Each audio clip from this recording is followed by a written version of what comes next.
माननीय श्रद्धेय ज्ञानी गुणी मानी सम्मानी आजकेर এই জলসার माननीय सभापति महाशय श्रद्धेय उलामा इकराम हुफ्फाज इकराम एवं आमार ज्ञानी गुणी मानी सम्मानी माननीय श्रोता मंडली पर्दार अंतराले पर्दा नसीब मायेरा एवं बोनेरा आल्लाहर बड़ दया कृपा भालोबासा आमादेर प्रति गोटा विश्वेर प्रति सबाई आल्लाह शुक्र आदाय करे हृदय थेके बोली आलহামদুলিল্লাহ। तारपरे परे विश्व नबी जनाबे मुहम्मदुर रसूल अल्लाह सकले बोलुन सल्लल्लाहु अलैहि वसल्लम तिनार प्रति शत कोटी दरूद बर्षित बोलुन आमीन सुम्मा आमीन। गुटी कयेक कथा आलोचना करब आल्लाह आमादेर सकलके आमलेर तौफिक दान करुन। आमी अनुरोध करे बोलबो যারা আমার এই ডান দিকে দাঁড়িয়ে আছেন হয় বসে যান না হলে এখান থেকে সরে যান, দুটোর একটা। কমেডির ছেলে কারা আছে ব্যাজওয়ালা, হয় ইনা দিকে বস করান না হলে এখান থেকে তাড়িয়ে দেন, আমাকে দেখে খারাপ লাগছে। যদি বসতে চাই বসুক, না হলে এখান থেকে আউট। এই কথা বাংলা কথা বুঝেন না আপনারা? জায়গা করেছে এত সুন্দর বসার, হাদিস কোরআন শুনবেন দাঁড়িয়ে, বসে শুনো, সামনে জায়গা আছে এসে বসুন। আর যদি হাজত থাকে সেরে আসুন, যান। কোনো কাজ থাকলে খাওয়া দাওয়া বাকি থাকলে সেরে আসুন, সামনে দাঁড়াবেন না।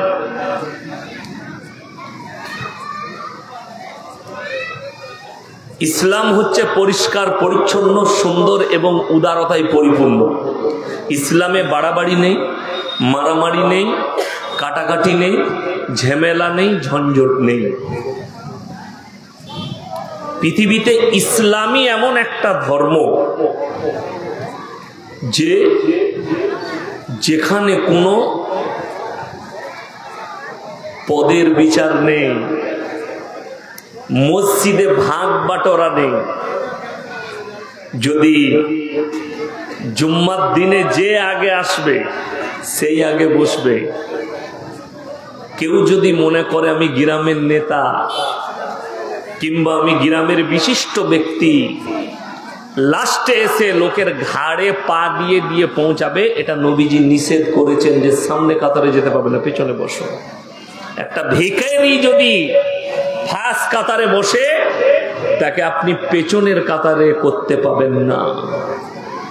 ইসলামের উদারতা বলে দিই, আজকেই যদি কোনো দলিত ভাই, আদিবাসী ভাই, হিন্দু ভাই, যে কোনো ধর্মের মানুষ এক্ষুনি যদি কালমা পড়ে মুসলমান হয়, কালকে ফজরে তুমি আমার পাশে দাঁড়িয়ে নামাজ পড়তে পাবে, তোমাকে কেউ নিষেধ করবে না। বলুন আলহামদুলিল্লাহ। এটা ইসলাম ছাড়া কোথাও পাবেন না, ইসলাম ছাড়া কোনো জায়গায় পাবেন না।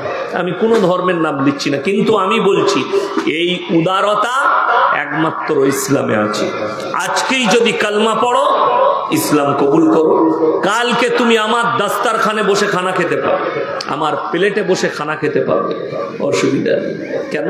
তুমি আমার ইমানি ভাই, যেহেতু তুমি কালমাওয়ালা, তুমি আল্লাহর হয়ে গেছো। ওই জন্য ইসলাম হচ্ছে উদারতায় পরিপূর্ণ।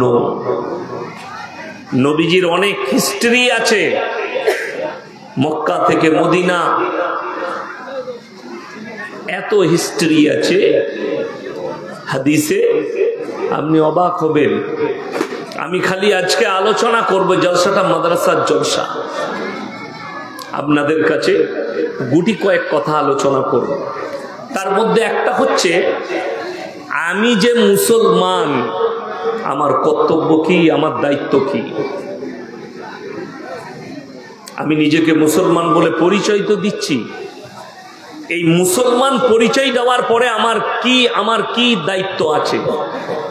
কোন ব্যক্তি যদি বলে আমি আল্লাহকে বিশ্বাস করি, আল্লাহর রসুলকে বিশ্বাস করি, কালমা পড়লাম এবং আমি মুসলমান দাবি করে, শুনেলেন, বেঈমান কাফেরের জন্যে, মুশরিকের জন্যে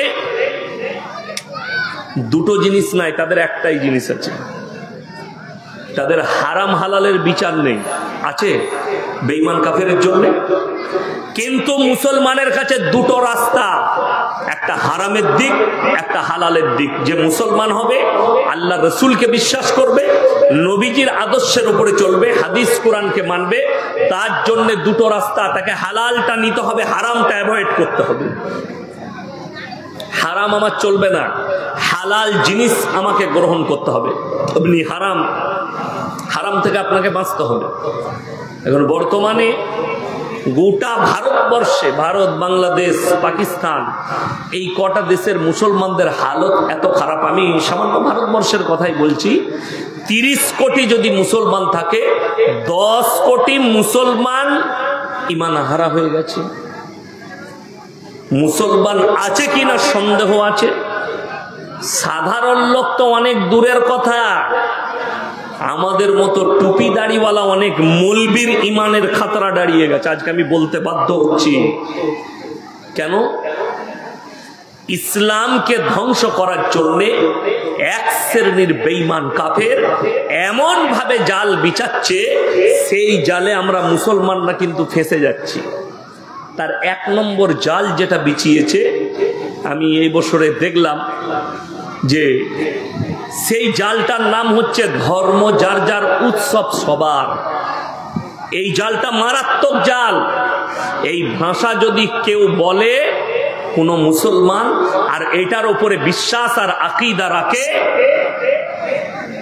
যে ধর্ম যার যার, উৎসব সবার, এটা ইসলাম বিরোধী কথা, রসুল বিরোধী কথা, শরীয়ত বিরোধী কথা, কোরআন আর হাদিসের বিপক্ষে কথা। অনেক জনের মনে হবে তাইলে এটাতে তো মৌলী সাহেব আপনার কথায় সম্প্রীতি নষ্ট হবে। তুমি সম্প্রীতি বুঝতেই পারোনি।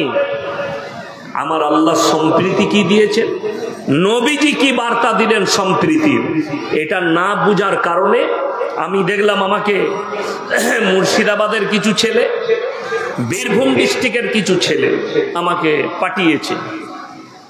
দুটো ভিডিও এসছে আমার কাছে। একটা মুর্শিদাবাদের, আমি যদিও সেই বক্তার নাম লব না মুখে, গানের স্টেজ চলছে, গানের একটা প্রোগ্রাম চলছে, সেখানে গান হচ্ছে স্টেজে, এবং তিনি স্টেজে বক্তব্য দেন।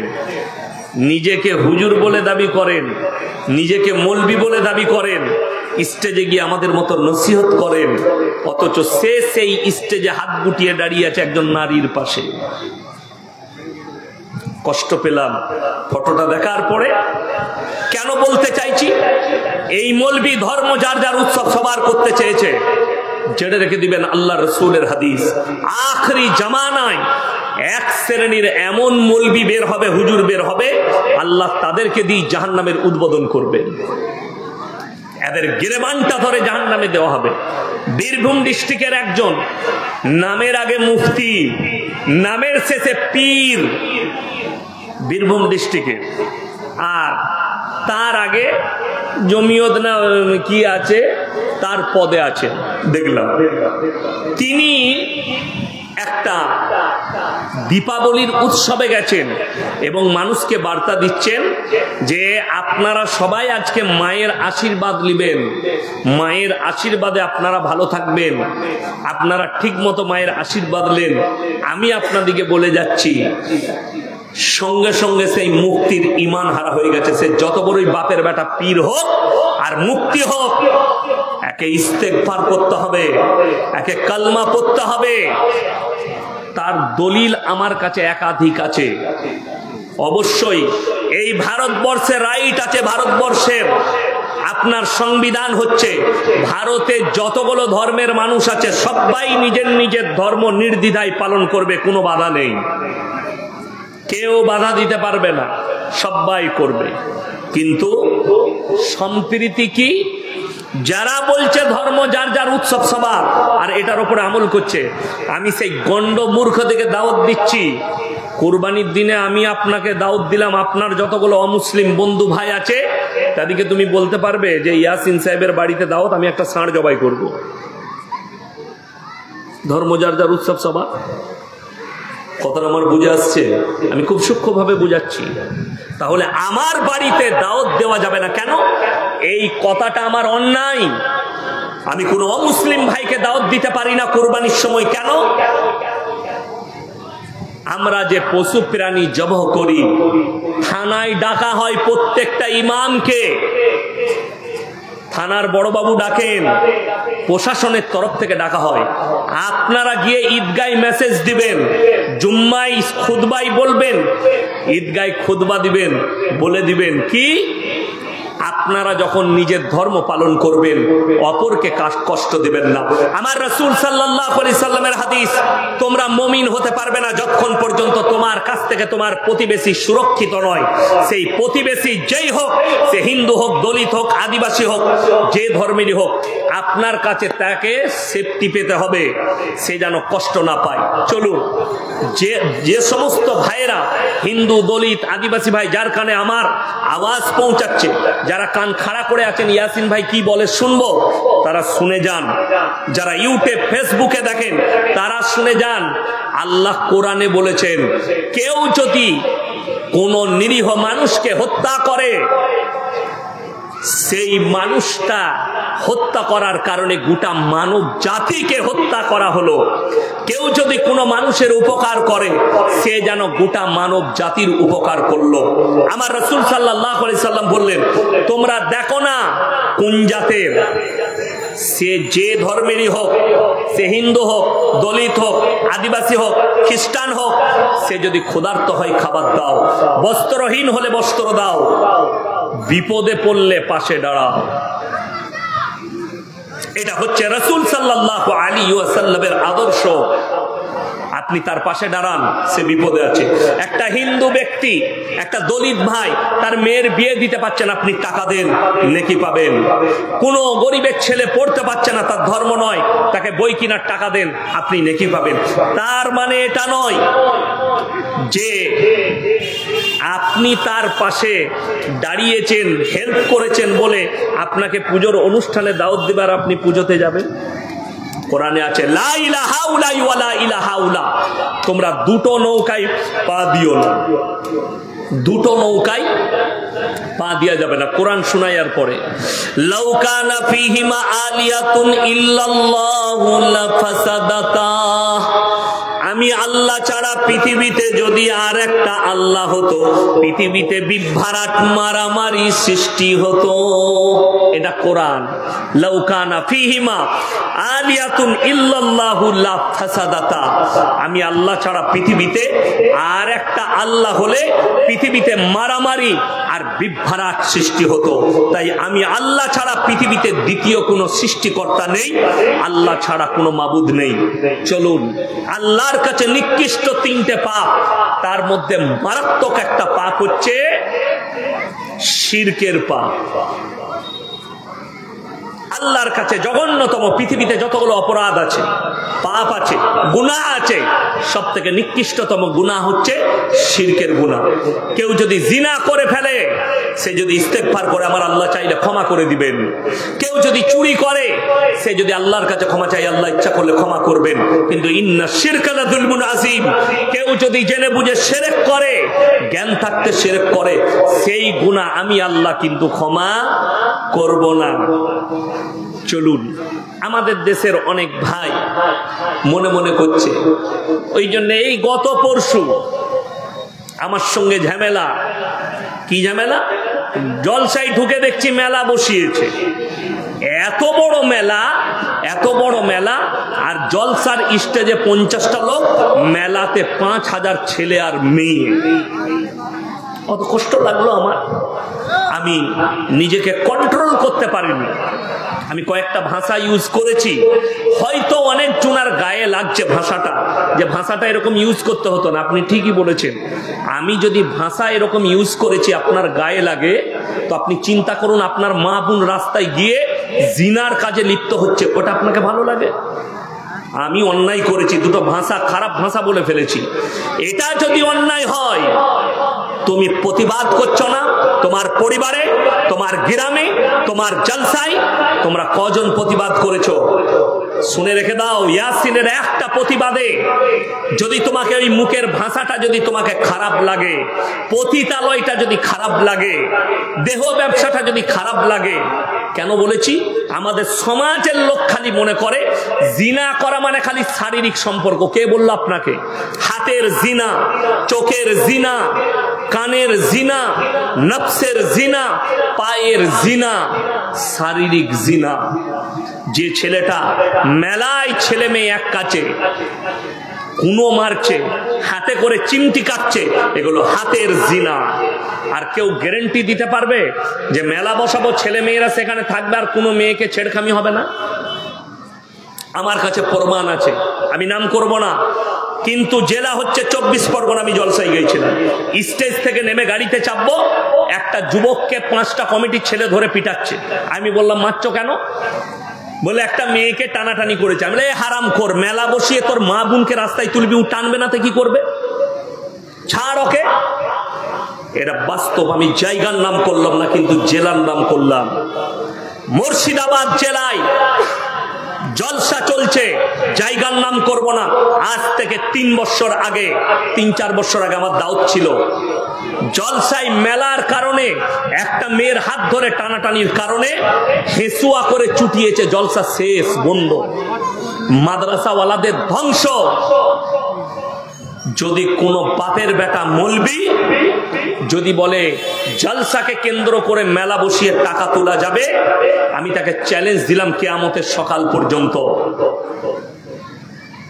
যে সেই যুগটাই তোমরা ফিরে আসছো কেন? কিসের জন্য সেই যুগে ফিরে আসছো? যে যুগে মানুষ জিনায় লিপ্ত হতো, যে যুগে মানুষ অবৈধ কাজে লিপ্ত হতো, তারা বৈধ মনে করে। আগে ফাংশন হতো, যাত্রা হতো, হতো না, আর মেলা চলতো 2 দিন থেকে। এখন তো খালি তোমরা নামটা পাল্টি দিয়েছো, নাম দিয়েছো জলসা, আর কাজ হচ্ছে মেলা। কিসের জন্য জলসা তাহলে? কেন ওয়াজ নসিহত? পৃথিবীর বড় বড় মৌলবীকে, কাবার ইমামকে নিয়ে এসে কেউ যদি দোয়া করায়, আর এরকম যদি মেলা বসিয়ে সেখানে জিনার কাজ চালু করে নারী আর পুরুষকে দিয়ে, তার দোয়া কবুল হবে না আল্লাহর বারগাহে। আপনি কি ভেবেছেন? আজকে সমাজ ভেবেছে এক একটা মসজিদ কমিটি, এক একটা মাদ্রাসা কমিটি, তারা মনে করছে মেলা বসাবো। তারা আলেমদের সাথে পরামর্শ নেয় না। আলেমরা মেলার বিরোধিতা করলে সেই মাদ্রাসার আলেমদের বিরুদ্ধে যায়, ইমামের বিরুদ্ধে যায়, ইমামের চাকরি চলে যায়। খালি 2 পয়সার জন্য মেলা বসাবো, দোকানদারের কাছ থেকে 500-1000 করে নেব। তাহলে জলসা করার কি দরকার? বলে দাও, গ্রামে এমন বড় মেলা দে যেন 500টা দোকান বসে, 1000 করেলে 5 লাখ হয়ে যাবে। তুমি মাদ্রাসা চালা, মসজিদ চালা। আমাদের ওয়াজ নসিহত শোনার কি দরকার আছে? কে বলেছে তোমাকে শুনতে? যদি শুনতে চাও, জলসাই মেলা বসানো যাবে না, শুধু ওয়াজ নসিহত হবে, কোরআন আর হাদিসে তালিম হবে। এই তালিমটাও একটা মাধ্যম, জেনে রেখে দিবেন। আর যে বক্তারা প্রতিবাদ করবে না, যদি মনে করে আমাকে হয়তো জলসায় আর দাওয়াত দেবে না, যদি মনে করে আমি আর দাওয়াত পাবো না, তার থেকে ভালো যা করছে করুক, আমি টাকা পেলেই হচ্ছে, জেনে রেখে দিবে তোমার দ্বারা ইসলাম প্রচার হবে না। আগামীতে এই জলসাগুলো গিয়ে এত নোংরামি দাঁড়াবে, আমরা আর রুখতে পারবো না। আমি মরে যাব, আপনারা আমার এই ভাষাটা ফেসবুক আর ইউটিউবে ভাসবে, আপনারা দেখতে পাবেন যে কি কাণ্ড হয় আগামীতে এই মেলাকে কেন্দ্র করে। এমনি তো আমাদের ছেলেদের নোংরামি আমরা রুখতে পাচ্ছি না, তার উপরে মেলা। এমনি তো কিয়ামতের আলামত গুলো প্রকাশ পাচ্ছে, তার উপরে আবার তুমি বলছো বাজার বসাবো। আমার কষ্ট লাগে, দুঃখ লাগে এই জাতির প্রতি। আপনি শিরকটা বুঝতে পারলেন না, আপনি সম্প্রীতির কথা ভেবে যাচ্ছেন। ইমানদারির সঙ্গে বলবেন, আপনারা ঈদের নামাজ পড়েন না? পড়েন না? পড়েন তো? তো ঈদগায় আপনাদের ইসেতে ঈদগায় সবাই আসে তো নামাজ পড়তে? হিন্দু, মুসলিম, দলিত, আদিবাসী সবাই পড়ে তো? ঠিকই। একটা প্রমাণ দিতে পারবেন? পারবেন না। শুধু আপনাদের নয়, পশ্চিম বাংলার 2টো সব থেকে ঈদের বড় নামাজ, একটা হচ্ছে মালদার সুজাপুর 9 মৌজা, 1.5 লাখ লোক একসাথে ঈদের নামাজ পড়ে। সেখানে ইমামকে, সেই এলাকার মানুষকে জিজ্ঞেস করুন যে আপনারা হিন্দু মুসলিম সবাই মিলে পড়েন তো? খ্রিস্টানরাও আসে তো? আপনি পাবেন না। কেন? এটা তো তাদের ধর্মীয় কাজ নয়, তাদের ধর্মীয় কাজ নয় এটা। অনেক দিন আগে আমার বর্ধমান জেলায় একটা অমুসলিম ভাই মিল মালিক, তিনি আমাকে দাওয়াত দিলেন কিসের জন্যে? রমজান মাসে যত ধান পাটি আছে পশ্চিমবাংলার তিনি দাওয়াত দিয়েছেন, ইফতারি করাবেন, রাত্রে খানা খাওয়াবেন। আমাকে বললে খাসিগুলো জবাই করে দিন। আমি সকালে জবাই করে দিলাম, গিয়ে রাত্রে তার ওখানে নামাজ হবে, এশার নামাজ আর তারাবি। আমাকে দায়িত্ব দিল, আমি গেলাম। তো সেই মালিক বলছে যে স্যার আমি তো মক্কার নামাজ দেখি, তারাবি, তো আমার ইচ্ছা আমি আপনার পেছনে দাঁড়াবো।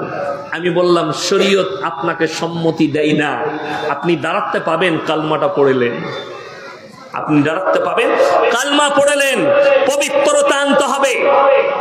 নামাজে দাঁড়ানোর আগে জাগা কা পাক হোনা, বদন কা পাক হোনা, কাপড়া কা পাক হোনা।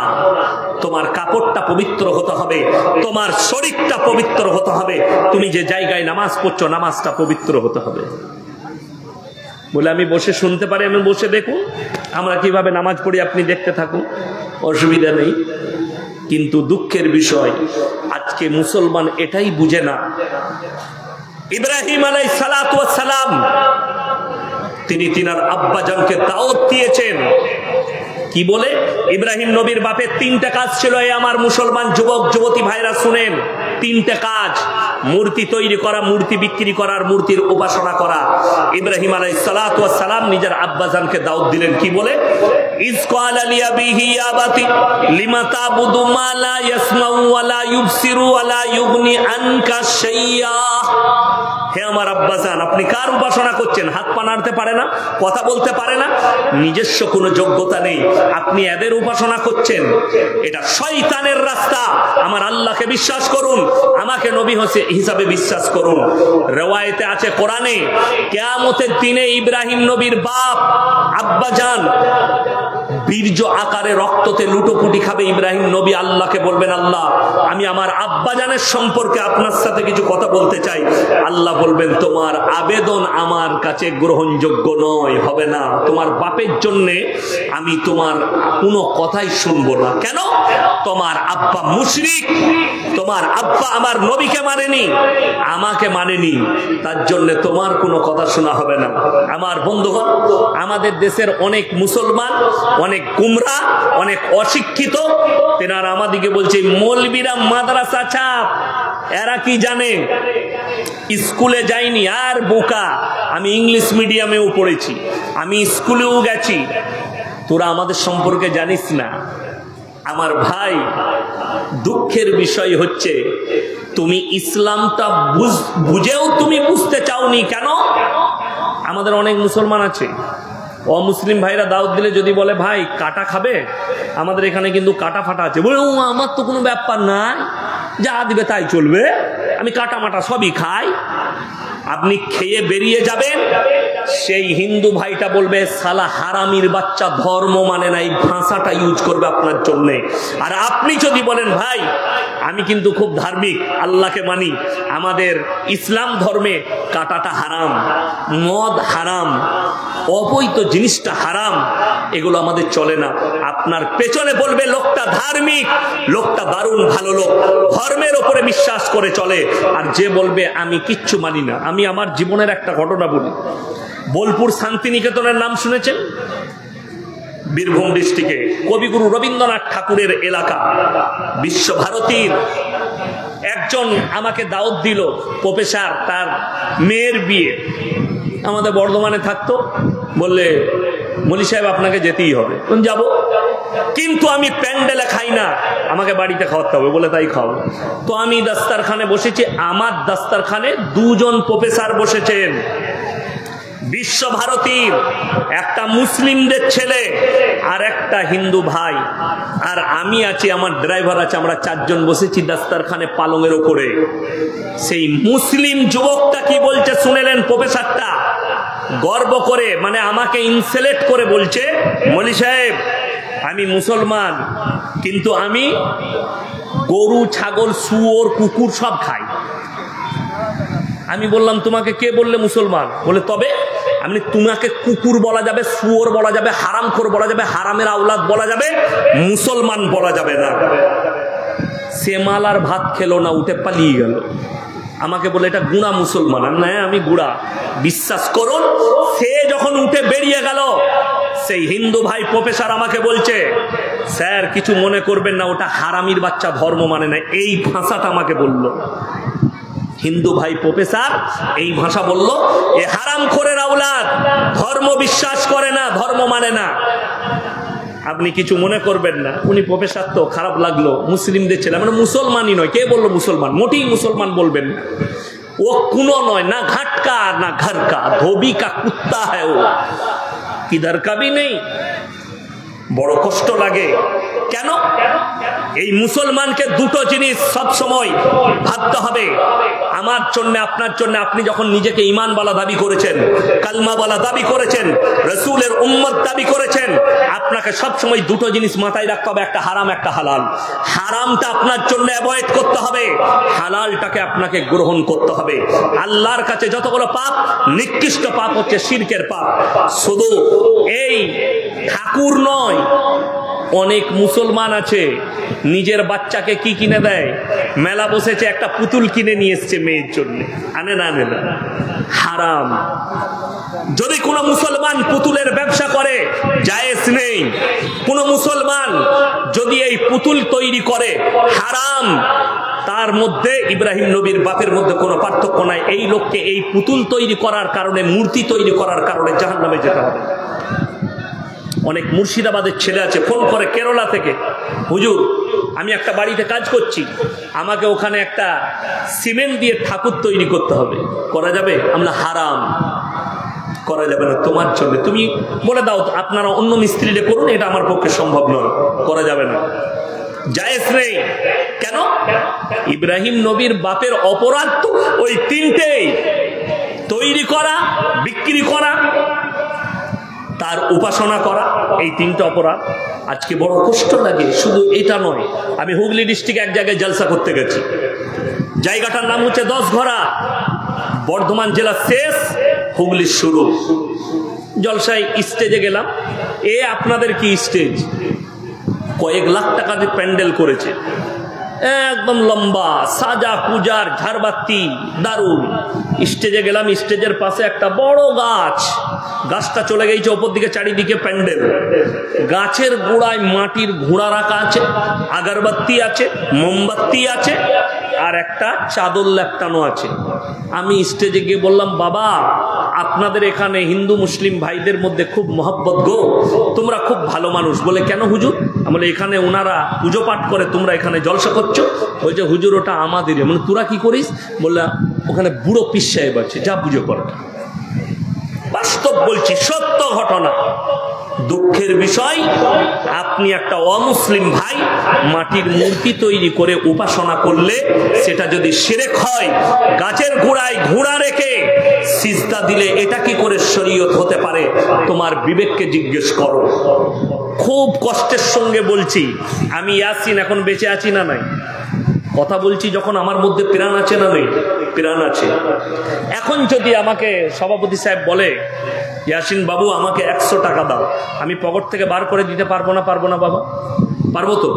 আচ্ছা, আমি যদি মারা যাই আর ইনি যদি চাই, দিতে পারবো? পারবো না। দুঃখটা ওই জায়গায়। আপনি এটা বুঝতে পারছেন, একটা মুসলমান এটা বুঝতে পারছে যে তার বাপ বেঁচে থাকতে যা চাইতো তাই পেতো, বাপটা মারা গেই চাপ দেবার ক্ষমতা নেই, তাইলে আমি মারা গেলে আমার কবরে কি করে ভালো মন্দ চাস? কথাটা এইটাই। আমি বেঁচে থাকতে তোকে টাকা দিতে পারিনি, মরে যাওয়ার পরে আমার ক্ষমতা শেষ, আমি তোমাকে কিছুই দিতে পারবো না। তাহলে একটা মুসলমান কবরে গিয়ে কি করে ভালো মন্দ চাই? একটা মুসলমান একটা মৌলবীর কবরে কি করে ভালো মন্দ চাই? সেখানে কি করে সিজদা দিতে পারে? আল্লাহর কসম, আল্লাহর কাছে নিকৃষ্ট পাপ। যারা হাজী সাহেব আছে, যারা মক্কা গেছেন, যারা মদিনা গেছেন, তারা জানেন মক্কা থেকে মদিনা 470 কিলোমিটার রাস্তা, একটা মাজার পাবেন না। আমার বাড়ি থেকে আপনাদের এখানে 200 কিলোমিটার রাস্তা, 200,000-এর বেশি রাস্তায় মাজার পড়ে আছে। দুঃখ ওইটাই। বড় কষ্ট লাগে। যদি বলেন মক্কা মদিনায় কি আল্লাহর ওলি নাই? আল্লাহর কসম করে বলছি, পৃথিবীর সব থেকে দামি ব্যক্তিরা জান্নাতুল বাকিতে শুয়ে আছেন। পৃথিবীর সব থেকে দামি ব্যক্তি উহুদের প্রান্তরে 70 জন সাহাবীর কবর, যারা যুদ্ধের ময়দানে শহীদ হয়েছেন, সেখানে এমন একজন সাহাবী শুয়ে আছেন, আল্লাহ রাসূল সাল্লাল্লাহু আলাইহি সাল্লামের চাচা যান হযরত আমির হামজা রাদিয়াল্লাহু তাআলা আনহু। উহুদের প্রান্তরে লোহার ব্যারিকেড দিয়ে ঘেরা আছে 70 জন সাহাবীর কবর। তাদের কবরে চাদর চড়ানো নেই। আর আমাদের দেশের মূর্খরা টেনার চাদর নিয়ে গিয়ে পাথর চাবড়িতে চড়িয়ে আসছে। আমাদের দেশের মূর্খরা, শুনে যান, 3টে জায়গা ছাড়া কোন জায়গায় নেকির উদ্দেশ্যে সফর করা যাবে না। Number 1 Mecca, number 2 Medina, number 3 Baitul মাকদাস। এই 3টে ছাড়া, 3টে জায়গা ছাড়া কোন জায়গায় নেকির উদ্দেশ্যে সফর করা যাবে না। কেউ যদি নিয়ত করে আমি দিল্লিতে যাব, ওখান থেকে আজমিরে গিয়ে সেখানে বাবার মাজারে সিজদা দিয়ে আসবো কিংবা জিয়ারত করে আসবো, শরীয়ত সম্মত নয়। কেউ যদি নিয়ত করে আমি জুম্মার নামাজটা পাথর চাবড়িতে পড়বো, জায়েজ নেই। নেকি তো পাবেনই না, ঘুরিয়ে গুনাহ হবে। কেন? এই 3টে জায়গা ছাড়া কোনো জায়গায় সফর করা যাবে না। আমাদের দেশে এখন আমরা অনেকে বলি মক্কা শরীফ, বলে না? বলে না? কিন্তু জানেন, বিহার শরীফ, আজমি শরীফ, বাগদাদ শরীফ, সব মাজারগুলোকে শরীফ করে দিয়েছে। কষ্টটা ওই জায়গায়।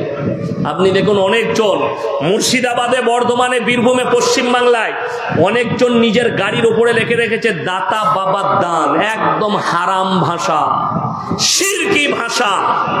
অনেকজন রেখে রেখে দিয়েছে KGN। KGN মানে জানেন কি? কি আপনারা জানেন না? লড়ির উপরে লেখা থাকে মুসলিমদের খাজা গরিব নওয়াজ। কষ্টটা একটাই, আপনাদের গ্রামের দোকান আছে না নেই? আছে তো? খুব ভালো করে বুঝবেন। এরপর আপনার চাচার দোকান আছে, চানাচুরের, বিস্কুটের, সাবানের ইত্যাদি ইত্যাদি মাল লেগেছে। আপনি সকালবেলায় উঠে বাজার করবেন, সাবান নিবেন, সার্ফ নিবেন, তেল নিবেন। আপনি আপনার চাচার দোকান ছেড়ে নরেনের দোকানে কিনতে গেছেন। দুটো প্রশ্ন জাগবে, দুটো কথা দাঁড়াবে। হয় চাচার কাছে মাল নেই, তা না হলে চাচার সঙ্গে আপনার খুব ঝামেলা। ঠিক কিনা কথা বলেন? এই দুটোর মধ্যে একটা কারণ হতে পারে। হয় চাচার কাছে মাল নেই, তা না হলে চাচার সঙ্গে ঝামেলা। যারা আল্লাহকে বাদ দিয়ে গাছতলায় যায়, রওজা থানে যায়, দুটো কথা দাঁড়াবে। হয় আল্লাহর কাছে মাল ফুরিয়ে গেছে, নাহলে আল্লাহর সঙ্গে তোমার ঝামেলা চলছে। তা না হলে এই নামাজে সূরা ফাতিহা পড়েন না? পড়েন না? পড়ি, প্রত্যেকটা মুসলমান পড়ে, পড়তে হবে। কি ওয়াদা করে? ইয়াকা নাবুদু ওয়া ইয়াকা নাস্তাইন। আল্লাহ, তুমি ছাড়া কারুর উপাসনা করি না, তুমি ছাড়া কারুর কাছে ভালো মন্দ চাই না। তাহলে গাছতলাটা কি করে চলে এলো? তাহলে রওজা থান দরগা কি করে এলো? আমার ভাই, আল্লাহর কাছে ডেঞ্জার পাপ হচ্ছে শিরকের পাপ। কবরে চাদর চড়ানো জায়েজ হলে আল্লাহ রাসূল সাল্লাল্লাহু আলাইহি সাল্লামের কবরটা আসমান পর্যন্ত হিরে মতি মুক্ত চাদরে ঢেকে যেত। আল্লাহ রসুলের কবরে জায়েজ নেই। পৃথিবীর আর কোন মৌলবি মোল্লা পীর ফকিরের কবরের জন্য জায়েজ হবে না। আল্লাহ রসুলের কবরে সিজদা নেই।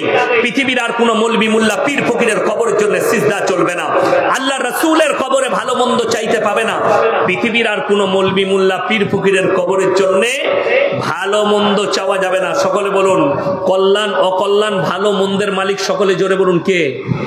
আরো জোরে বলুন কে? একমাত্র আল্লাহ রাব্বুল আলামিন হচ্ছেন ভালো মন্দ কল্যাণ অকল্যাণের মালিক। নিজেদিকে শিরক থেকে বাঁচান। সবাই বাঁচাবো? জোরে বলুন ইনশাআল্লাহ। অনেক মুসলমান বলে যে ভাই আমি তো ধুলিয়ানে গেছিলাম, আমি ওমরপুরে গেছিলাম, কি করতে? আমার বউকে নিয়ে একটু মেলা দেখতে গেছিলাম, ঠাকুর দেখতে গেছিলাম, পুজো তো করিনি, মৌলবীরা কিছুই জানে না, এতে পাপ আবার কি আছে? পাপটা কোথায় বলে দিই। আপনার এই গ্রামে ডাকাতি হচ্ছে রাতের বেলা একটা বাড়িতে, মারাত্মক ভাবে ডাকাতি। সবাই ঘুমাচ্ছে, একটা ব্যক্তি পেশাব করতে উঠেছে। সে যখন গাছতলায় পেশাব করছে দেখছে অমুকের বাড়িতে ডাকাতি চলছে, মারাত্মকভাবে ডাকাতি হচ্ছে। তো এই চুপচাপ গাছতলায় বসে দেখলো কিভাবে বাড়ি থেকে মালগুলো লুটে বন্দুক ঠেকিয়ে সব মাল নিয়ে গ্রাম থেকে পালিয়ে গেল ডাকাতের দল গাড়ি নিয়ে। সব গ্রামের মানুষ উঠে গেছেন, এলাকার থানার বাবুরা চলে এসছেন। এসে থানার বড় বাবু জিজ্ঞেস করছে, তোমাদের মধ্যে কে দেখেছ? সে বলল, স্যার আমি প্রথম থেকে শেষ পর্যন্ত দেখেছি। কাকে বেশি মারবে? আমার প্রশাসন ভাইয়েরা বসে আছে, আমার সঙ্গে উপরে দেখা হলো, উনাদিকে জিজ্ঞেস করুন, যে বলবে আমি সব দেখেছি তাকে বেশি মারবে না গায়ের লোককে তুলে নিয়ে যাবে? ওই মালটাকে তুলে নিয়ে ঝুলিয়ে মারবে, মাল বেরিয়ে যাবে একে মার। খুব ভালো করে আমি কি বুঝাতে চাইছি শুনে নেন। আপনি যদি বলেন আমি মজা দেখতে গিয়েছিলাম, আল্লাহ কোরআনে বললেন যদি তোমরা দেখো শিরকের কাজ হচ্ছে, আল্লাহ বিরোধী কাজ হচ্ছে, রসুল বিরোধী কাজ হচ্ছে, হয় হাতের দ্বারা রুখে দাও, তা না হয় জুবানের দ্বারা রুখে দাও, তা না হয় ঘৃণা করে ওই জায়গা থেকে তোমরা সরে এসো। আর তুমি বলছো কবরে গিয়ে আমি জান্নাতে যাব, জান্নাত পড়েই আছে। চলুন আমার ভাই, আমি কেন বললাম 10 কোটি মুসলমান নেই? 1 নম্বর দলিলগুলো শুনেলেন। মুসলমানদের জন্য ইসলামী শরীয়তে সুদ খাওয়া হারাম না হালাল? এই জোরে বলুন, হারাম। তাইলে এই পুরো সুতি থানাতে একটাও মুসলমানদের সুদখোর নাই, তাই তো? আছে? গোলমাল কোথায় জানেন? এই মৌলবীরা সুদের বায়ান করলে, আমি এখন বায়ান করে চলে যাব, সকালবেলায় আপনার এলাকার চায়ের দোকানগুলো বলবে ওকে আবার দাওয়াত দেবে, বাজে মৌলবী। কে বলবে সুদখোর মাল কটা গাল দিবে? কোরআনে আছে ওয়াহাল্লাল্লাহুল বাইয়া ওয়া হাররামার রিবা, সুদকে হারাম করেছি, ব্যবসাকে হালাল করেছি। আপনি ব্যবসা করুন হালাল, সুদ হারাম। কোন ব্যক্তি হারাম জেনে যদি কোনো মুসলমান সুদ খায়, সে যেন আল্লাহর সঙ্গে যুদ্ধ ঘোষণা করলো। নাম্বার 2, আল্লাহ রাসূল সাল্লাল্লাহু আলাইহি সাল্লামের হাদিস, কেউ যদি 1 টাকা সুদ খায়, নিজের মায়ের সঙ্গে 36 বার জিনা করার সমান পাপ করলো। বলুন নাউজুবিল্লাহ। যারা সুদখোর আছেন, যাদের কানে আমার আওয়াজ পৌঁছাচ্ছে, এখন আমাদের দেশের লোক সুদ ছাড়ে না কেন? তার মারাত্মক কারণ আছে। তারা জানে যে কোথাও জান্নাত নাই, কিন্তু মৌলবীদের কাছে সহজে জান্নাত আছে। এই আমাদের দেশের এক শ্রেণী আছে, কারা? জিলাপি খোররা, সিন্নি খোররা, যতই পাপ করুক, হুজুর এখন মিলাদ পড়িয়ে দোয়া করে তাকে জান্নাতে ঠিক ঢুকবে, যা বুঝে করবা। আর আমাদের অবস্থাটা কি? আমাদের তো মিলাদ নাই, কিন্তু একটা জিনিস আছে, মাদ্রাসার জলসা আদায় হয় না? হয় না? হয়। এখনই আমার আগের ভাই আদায় করছিলেন। তো আমি কালকে যেখানে জলসায় ছিলাম, মুর্শিদাবাদ জেলার ডোমকলে ছিলাম, সেখানেও আদায়ের জলসা মসজিদের। তো আমার আগের বক্তা আদায় করছিলেন, মোল্লা জামিরুল ইসলাম, ওইখানেই বাড়ি, উনি আদায় করছিলেন। তো এই জলসায় আমরা বক্তা, আপনারা শ্রোতা, আমি তো আর জানি না সুতিতে কে সুদখোর কে গাঁজাখোর, আমি জানি না। আমার কাছে সবাই আপনারা ভালো।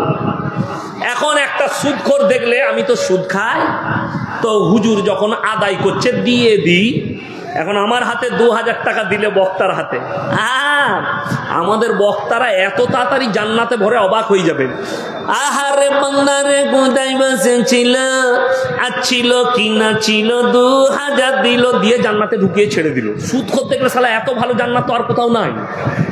কথাটা বুঝে এসছে না? আসেনি?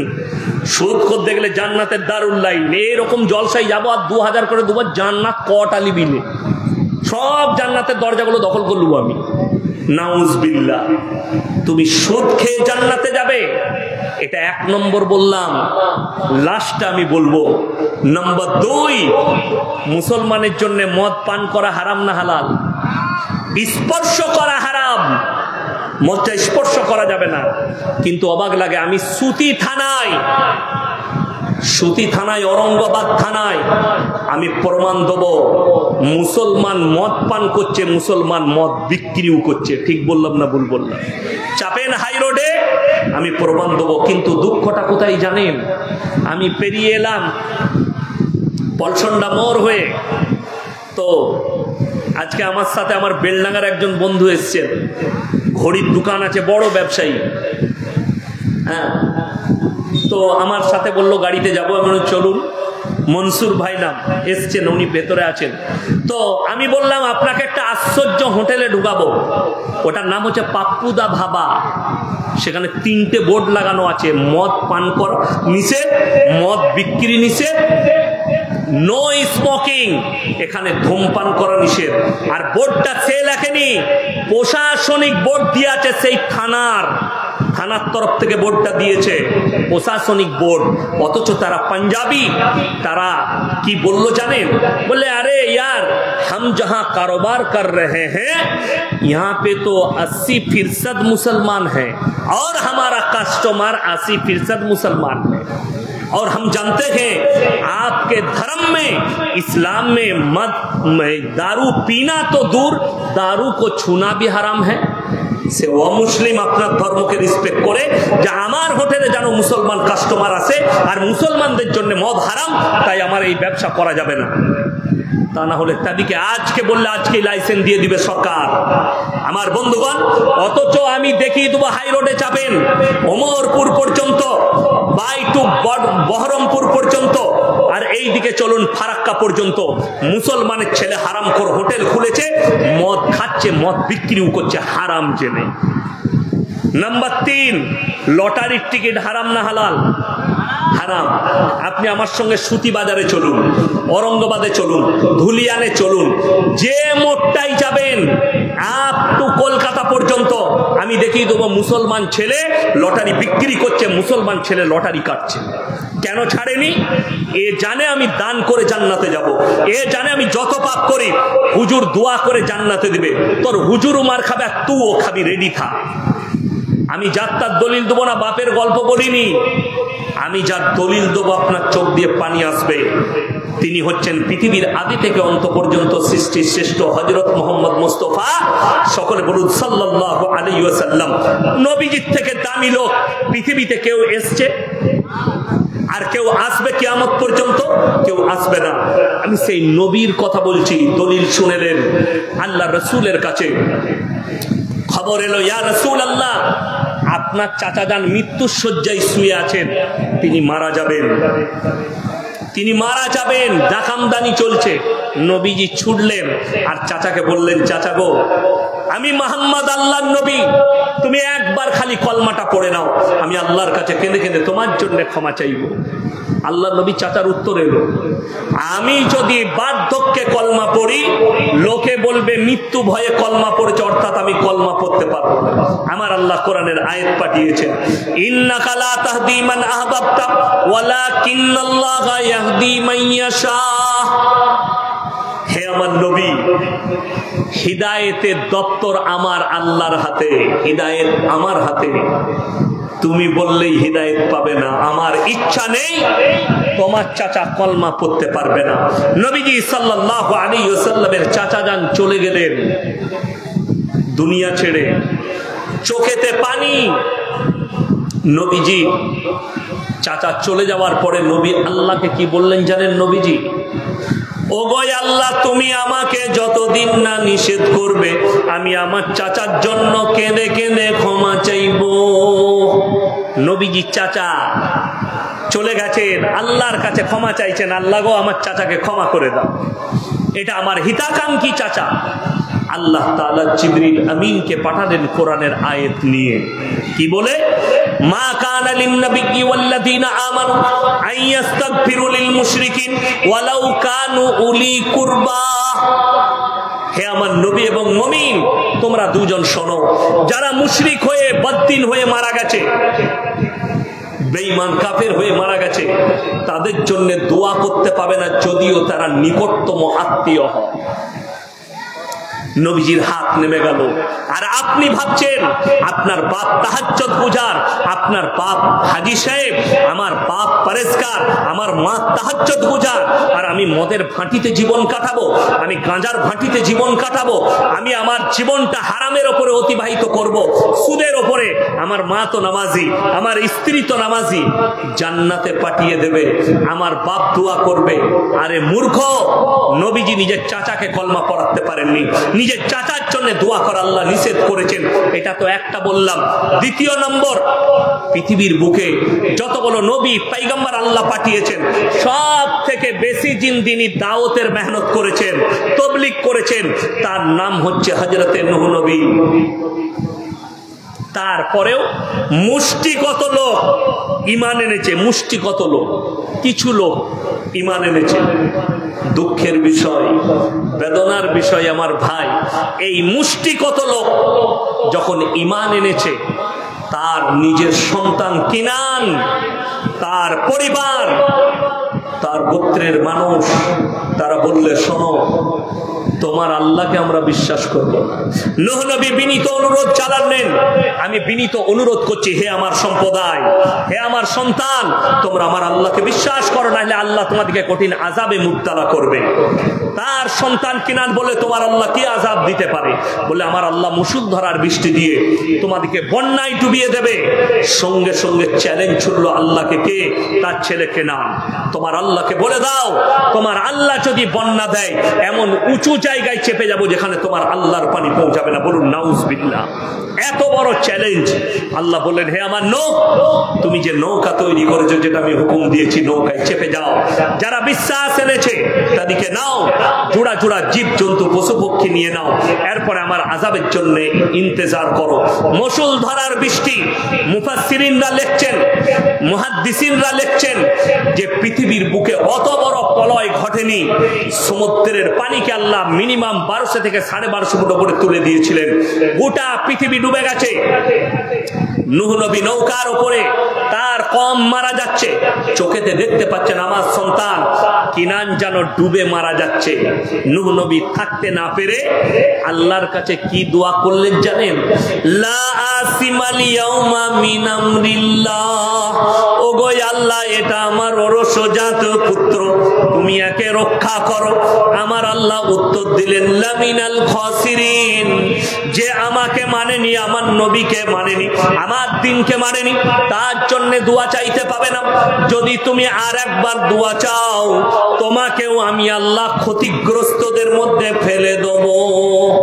নবী পয়গম্বর নিজের রক্তের সম্পর্কের সন্তান হাবুডুবু খেয়ে মারা যাচ্ছে। আল্লাহ নিষেধ করলেন, আর দ্বিতীয়বার দোয়া করবে না, তা না হলে তোমার নৌকা সমেত আমি পানিতে ডুবিয়ে দেব। নূহ নবীর দোয়া বন্ধ হয়ে গেল সন্তানের জন্য। আর নিজের চোখেতে নিজের সন্তানের মৃত্যুর তাণ্ডবটা দেখেছেন আমার আল্লাহ, কিভাবে তাকে মৃত্যু দিয়েছে। আর তুমি বলছো তোমার ছেলে মদের ভাটিতে জীবন কাটিয়ে মারা যাবে, তুমি দান করে জান্নাতে দেবে। তোমার ছেলে মদের ভাটিতে জীবন কাটিয়ে জীবনে মসজিদে পা রেখেনি। আপনারা ইমানদারির সঙ্গে বলুন তো, 5 ওয়াক্তের নামাজ ফরজ না ফরজ নয়? ফরজ। এখন যদি পশ্চিম বাংলায় সমীক্ষা করা হয়, 100টার মধ্যে 90টা মুসলমান বেনামাজি। ঠিক বললাম না ভুল বললাম? আমি পশ্চিম বাংলার কথা বললাম, 90টা বেনামাজি। অথচ তাদের মধ্যে একদল এমন আছে, সকালবেলায় আপনি ধুলিয়ানে পাবেন, সকালবেলায় আপনি চায়ের দোকানে পাবেন, নামাজি দিকে দেখলে কি বলে জানেন? দাড়ি টুপিওয়ালা দিকে, আমি নামাজ না পড়তে পারি কিন্তু ইমানটা আমারই ভালো আছে। এই মাল আছে না নাই? গাদা আছে।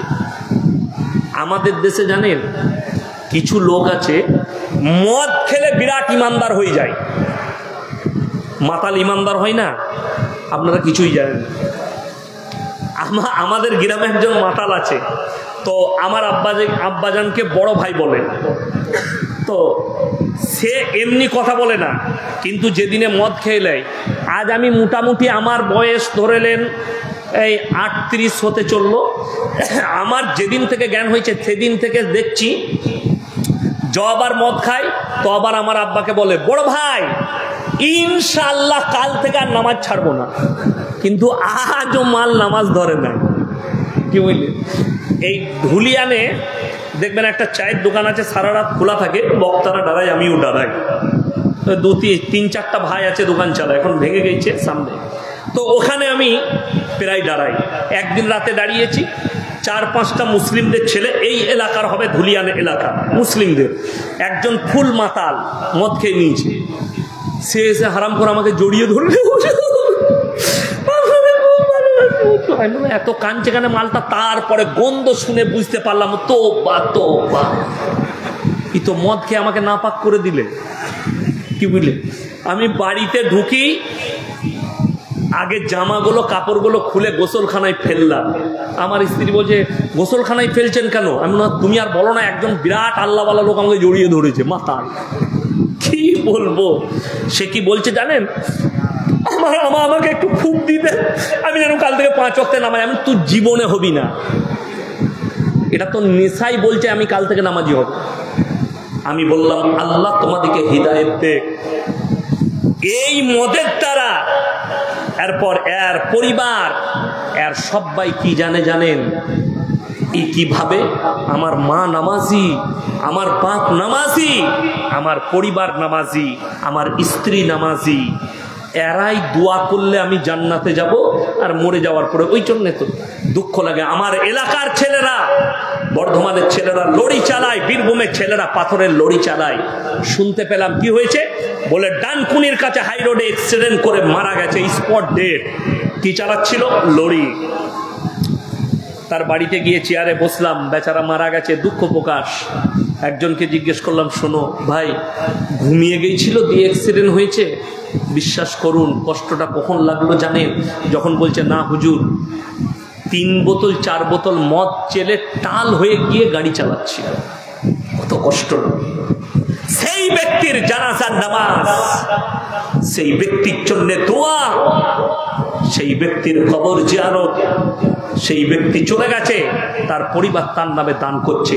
আল্লাহ রাসূল সাল্লাল্লাহু আলাইহি সাল্লামের হাদিস, যার নামাজ নেই তার মধ্যে ইসলাম নেই। অথচ 90% মুসলমান নামাজ পড়ে না। তাদের মধ্যে এক শ্রেণী, তারা গর্ব করে বলছে নামাজ না পড়তে পারি, আমাদের ইমানটাই ঠিক আছে। এই ব্যক্তি যদি আমার জালসা শুনছেন, তাদের কানে পৌঁছাচ্ছে, তাদেরকে অনুরোধ করে বলছি ভালো করে শুনবেন। কিয়ামতের দিনে 2টো রাস্তা, একটা জান্নাতের, একটা জাহান্নামের। জান্নাতীরা জান্নাতের রাস্তায় যাবে, জাহান্নামীরা জাহান্নামের রাস্তায়। আমার আল্লাহ কোরআনে বললেন, জান্নাতীরা তাদেরকে দাঁড় করাবে কি বলে, ফি জান্নাতি ইয়াতাসাআলুনা আনিল মুজরিমিনা মা সালাকাকুম ফি সাকার। এই জাহান্নামী ভাইরা দাঁড়াও, দাঁড়াও, তোমরা বলতে আমরা ভালো লোক, তোমরা বলতে আমরা ঈমানদার, আজকে কেন তোমরা সাকার নামক জাহান্নামে যাচ্ছ? আমার বন্ধুগণ, আমার ভাই, যারা নামাজ পড়েন না, যারা বেনামাজি, তারা শুনেন কি উত্তর দিবে জানেন? প্রথম উত্তর, ক্বালু লাম নাকু মিনাল মুসাল্লিন, আমরা নামাজি মুসল্লিদের মধ্যে ছিলাম না। ওয়ালাম নাকু নতিমুল মিসকিন, আর আমরা মিসকিনকে খানা খাওয়াইতাম না। ওয়া কুন্না নাখুদু মাল খাইদিন, আর আমরা দাড়ি টুপি নামাজি মুসল্লি দিকে দেখে হাসি ঠাট্টা বিদ্রুপ করত, তাদের সঙ্গে আমরাও হাসি ঠাট্টা করতাম।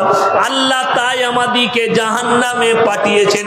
ওয়া কুন্না নুকাজ্জিবু বিয়াউমিদ্দিন, আর আমরা বিচারের দিবসকে, কিয়ামতের দিনকে আমরা মিথ্যা বলে মনে করিতাম, তাই আল্লাহ আমাদেরকে জাহান্নামে পাঠিয়েছেন। তারা 1 নম্বর বলবে আমরা নামাজি ছিলাম না। যতগুলো আমার ভাই আছেন, বোন আছেন, সবাই হাত তুলে বলুন তো আজকে আমরা 5 ওয়াক্তের নামাজি হব ইনশাআল্লাহ। হাত তুলেন সবাই, এই সবাই যুবক যুবক হাত তুলেন, বলুন ইনশাআল্লাহ, জোরে বলুন। হ্যাঁ, নামাজ কেউ ছাড়বেন না, যে কোনো হালতে। রাস্তায় আছেন, নামাজ পড়ে নেন। আমার একজন বন্ধু আছেন পুলিশ অফিসার, আমি তাকে জিজ্ঞেস করলাম ভাই নামাজ পড়েন? তিনি বললেন হুজুর মাঝে মাঝে ছাড়া যায়, কিন্তু আমি তো চেষ্টা করি নামাজটা আদায় করা। থানার বড় বাবু, কোন থানার বলবো না, আমার খুব কাছের মানুষ, আমাদের বর্ধমান জেলাতেই পোস্টিং আছে, বীরভূমে বাড়ি। নামাজ পড়েন, রমজান মাসে রোজা রাখেন। আমি রমজান মাসে তিনি ফোন করে ডাকেন, যাকাতের পয়সা দেয় আমাকে, আমাদের মাদ্রাসার জন্যে। আমার ভাই, আপনাদেরকে অনুরোধ করে বলছি, নামাজ জিন্দেগিতে ছাড়বেন না। নামাজ কেমন জিনিস, কেমন ইবাদত আল্লাহ রেখেছেন, ইন্নাস সালাতা তানহা আনিল ফাহশাই ওয়াল মুনকার, নিশ্চয় নামাজ এমন একটা ইবাদত, মানুষ যখন যদি নামাজি হয় তাকে অশ্লীল কাজ থেকে সরিয়ে নামাজটা দিকে ভালো কাজের দিকে নিয়ে যায়। আমার বন্ধুগণ, ওই জন্যে অনুরোধ করছি, কোনো ভাই নামাজ ছাড়বেন না।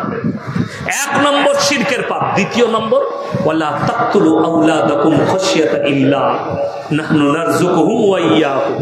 আল্লাহর কাছে নিকৃষ্ট পাপের মধ্যে 2 নম্বর পাপ, যারা রুজির মালিক আল্লাহকে বিশ্বাস করে না আর পেটের বাচ্চাকে যারা হত্যা করে, সন্তানকে, কিসের ভয়ে?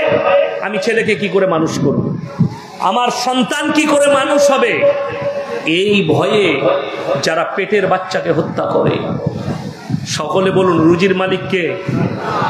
একমাত্র আল্লাহ।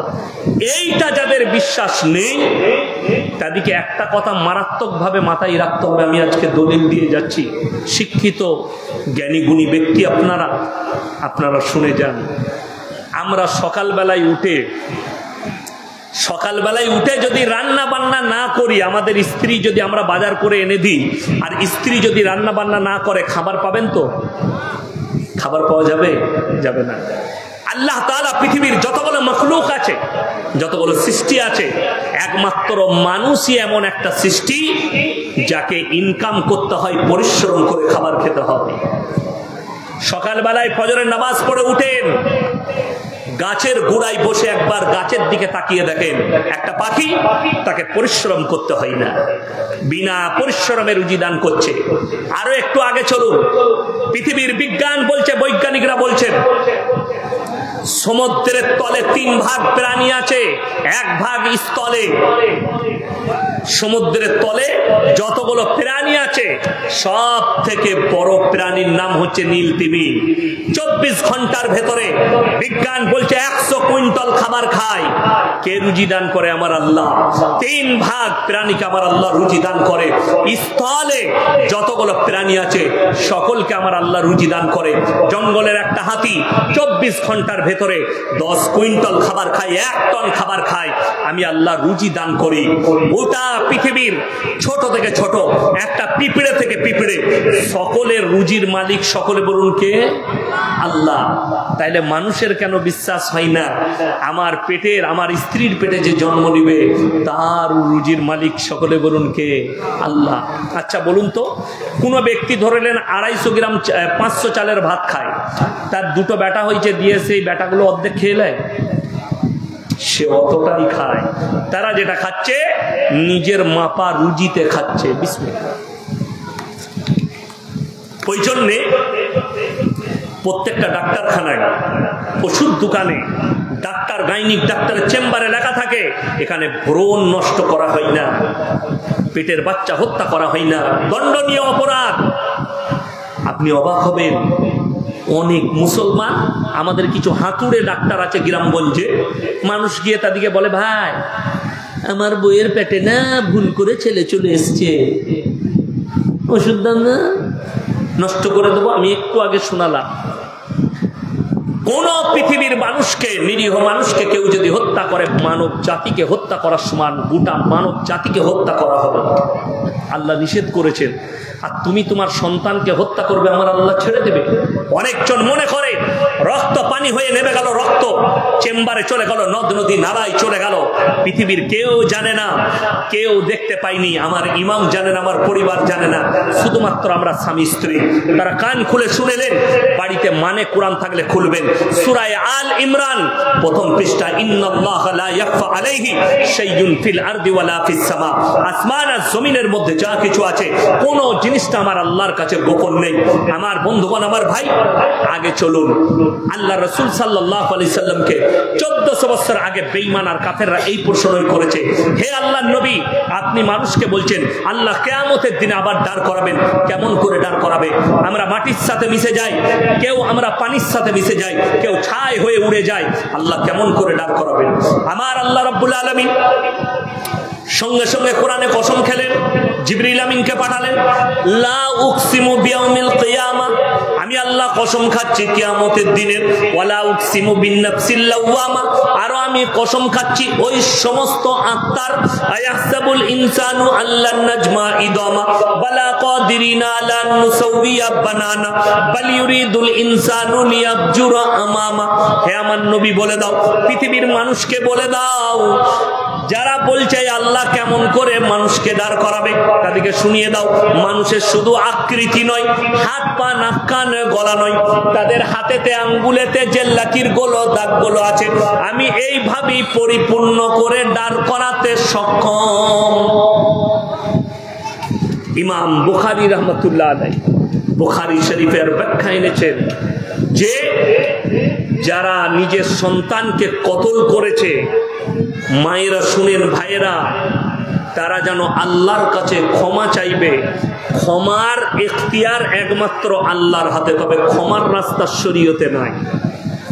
যেহেতু তুমি নিরীহ একটা বাচ্চাকে হত্যা করেছো, এইগুলোকে আল্লাহ দাঁড় করাবেন, আর তারাই সাক্ষী দিবে, আল্লাহ পাপিষ্ট মা বাপ যারা মায়ের গর্ভে আমাকে হত্যা করেছে, তারা সাক্ষী দেবে। সেই দিনে তোমার জন্য জাহান্নাম ছাড়ার কোনো রাস্তা থাকবে না। নাম্বার 3, আল্লাহর কাছে নিকৃষ্ট পাপ, ওয়ালা তাকরাবুজ জিনা ইন্নাহু কানা ফাহিশা ওয়া সাআ সাবিলা। ব্যভিচার করা তো অনেক দূরের কথা, যে রাস্তায় ব্যভিচার হয় সেই রাস্তার ধারে পাশে যাতায়াত করো। এই 1 মাস আগে, 1 মাস না 2 মাস, 1.5 মাস হবে, আমাদের ভারতবর্ষে একজন বাবা আছে, খুব সুন্দর কথা বলে। আমি রাত্রে বাড়ি ফেরার সময় গাড়িতে মাঝে মাঝে উনার ইগুলো শুনি। তার কাছে অনেক লোক এসে বলেন বাবা মেরা ইয়ে হুয়া, তো উনি পরামর্শ দেন, ধার্মিক পরামর্শ। হিন্দু ভাইদের বাবা, খুব সুন্দর কথা বলে, আমাকে খুব ভালো লাগে। তো তেনাকে একটা মেয়ে প্রশ্ন করছে, বাবা एक औरत को शादी कितने साल में करनी चाहिए? बाबा बोलचे 18 साल हो गया, 19-20 साल में कर लो। तो बोलचे क्यों बाबा, अगर कोई 25 साल 30 साल में करेगी तो क्या बात है? तो बोले अरे देखो 5 जगह 4 जगह मुंह मार के आती है और 1 जगह शादी करते हैं, इसीलिए इनके घर नहीं टिकते, टूट जाते हैं, शादी टूट जाती है। এই কথাটা নিয়ে আমাদের দেশের কিছু কুত্তা মিডিয়া যারা সমাজে দ্বন্দ্ব ফেলাচ্ছে, বাবার উপরে এলিগেন লাগালে, আরে বাবা औरत के लिए ऐसे बोला है, বাবা যেটা বলেছে ইসলাম শরীয়ত সেটাই বলছে। যতগুলো নবী পয়গম্বর এসেছেন সকলের একটা সুন্নত, সকলের সুন্নত, সেটা হচ্ছে উপযুক্ত বয়সে বিবাহ করে নাও। ছেলেদের সরকার আইন করেছে 18 বছর, মেয়েদের 18 বছর, পেরিয়ে গেলে 19 বছরে বিয়ে দিয়ে দাও, 20 বছরে বিয়ে দিয়ে দাও। কেন? সরকারের আইন হচ্ছে 18 বছর, কিন্তু একটা ছেলে ক বছরে বালিগ হয়? কথা বলে না, ক বছরে?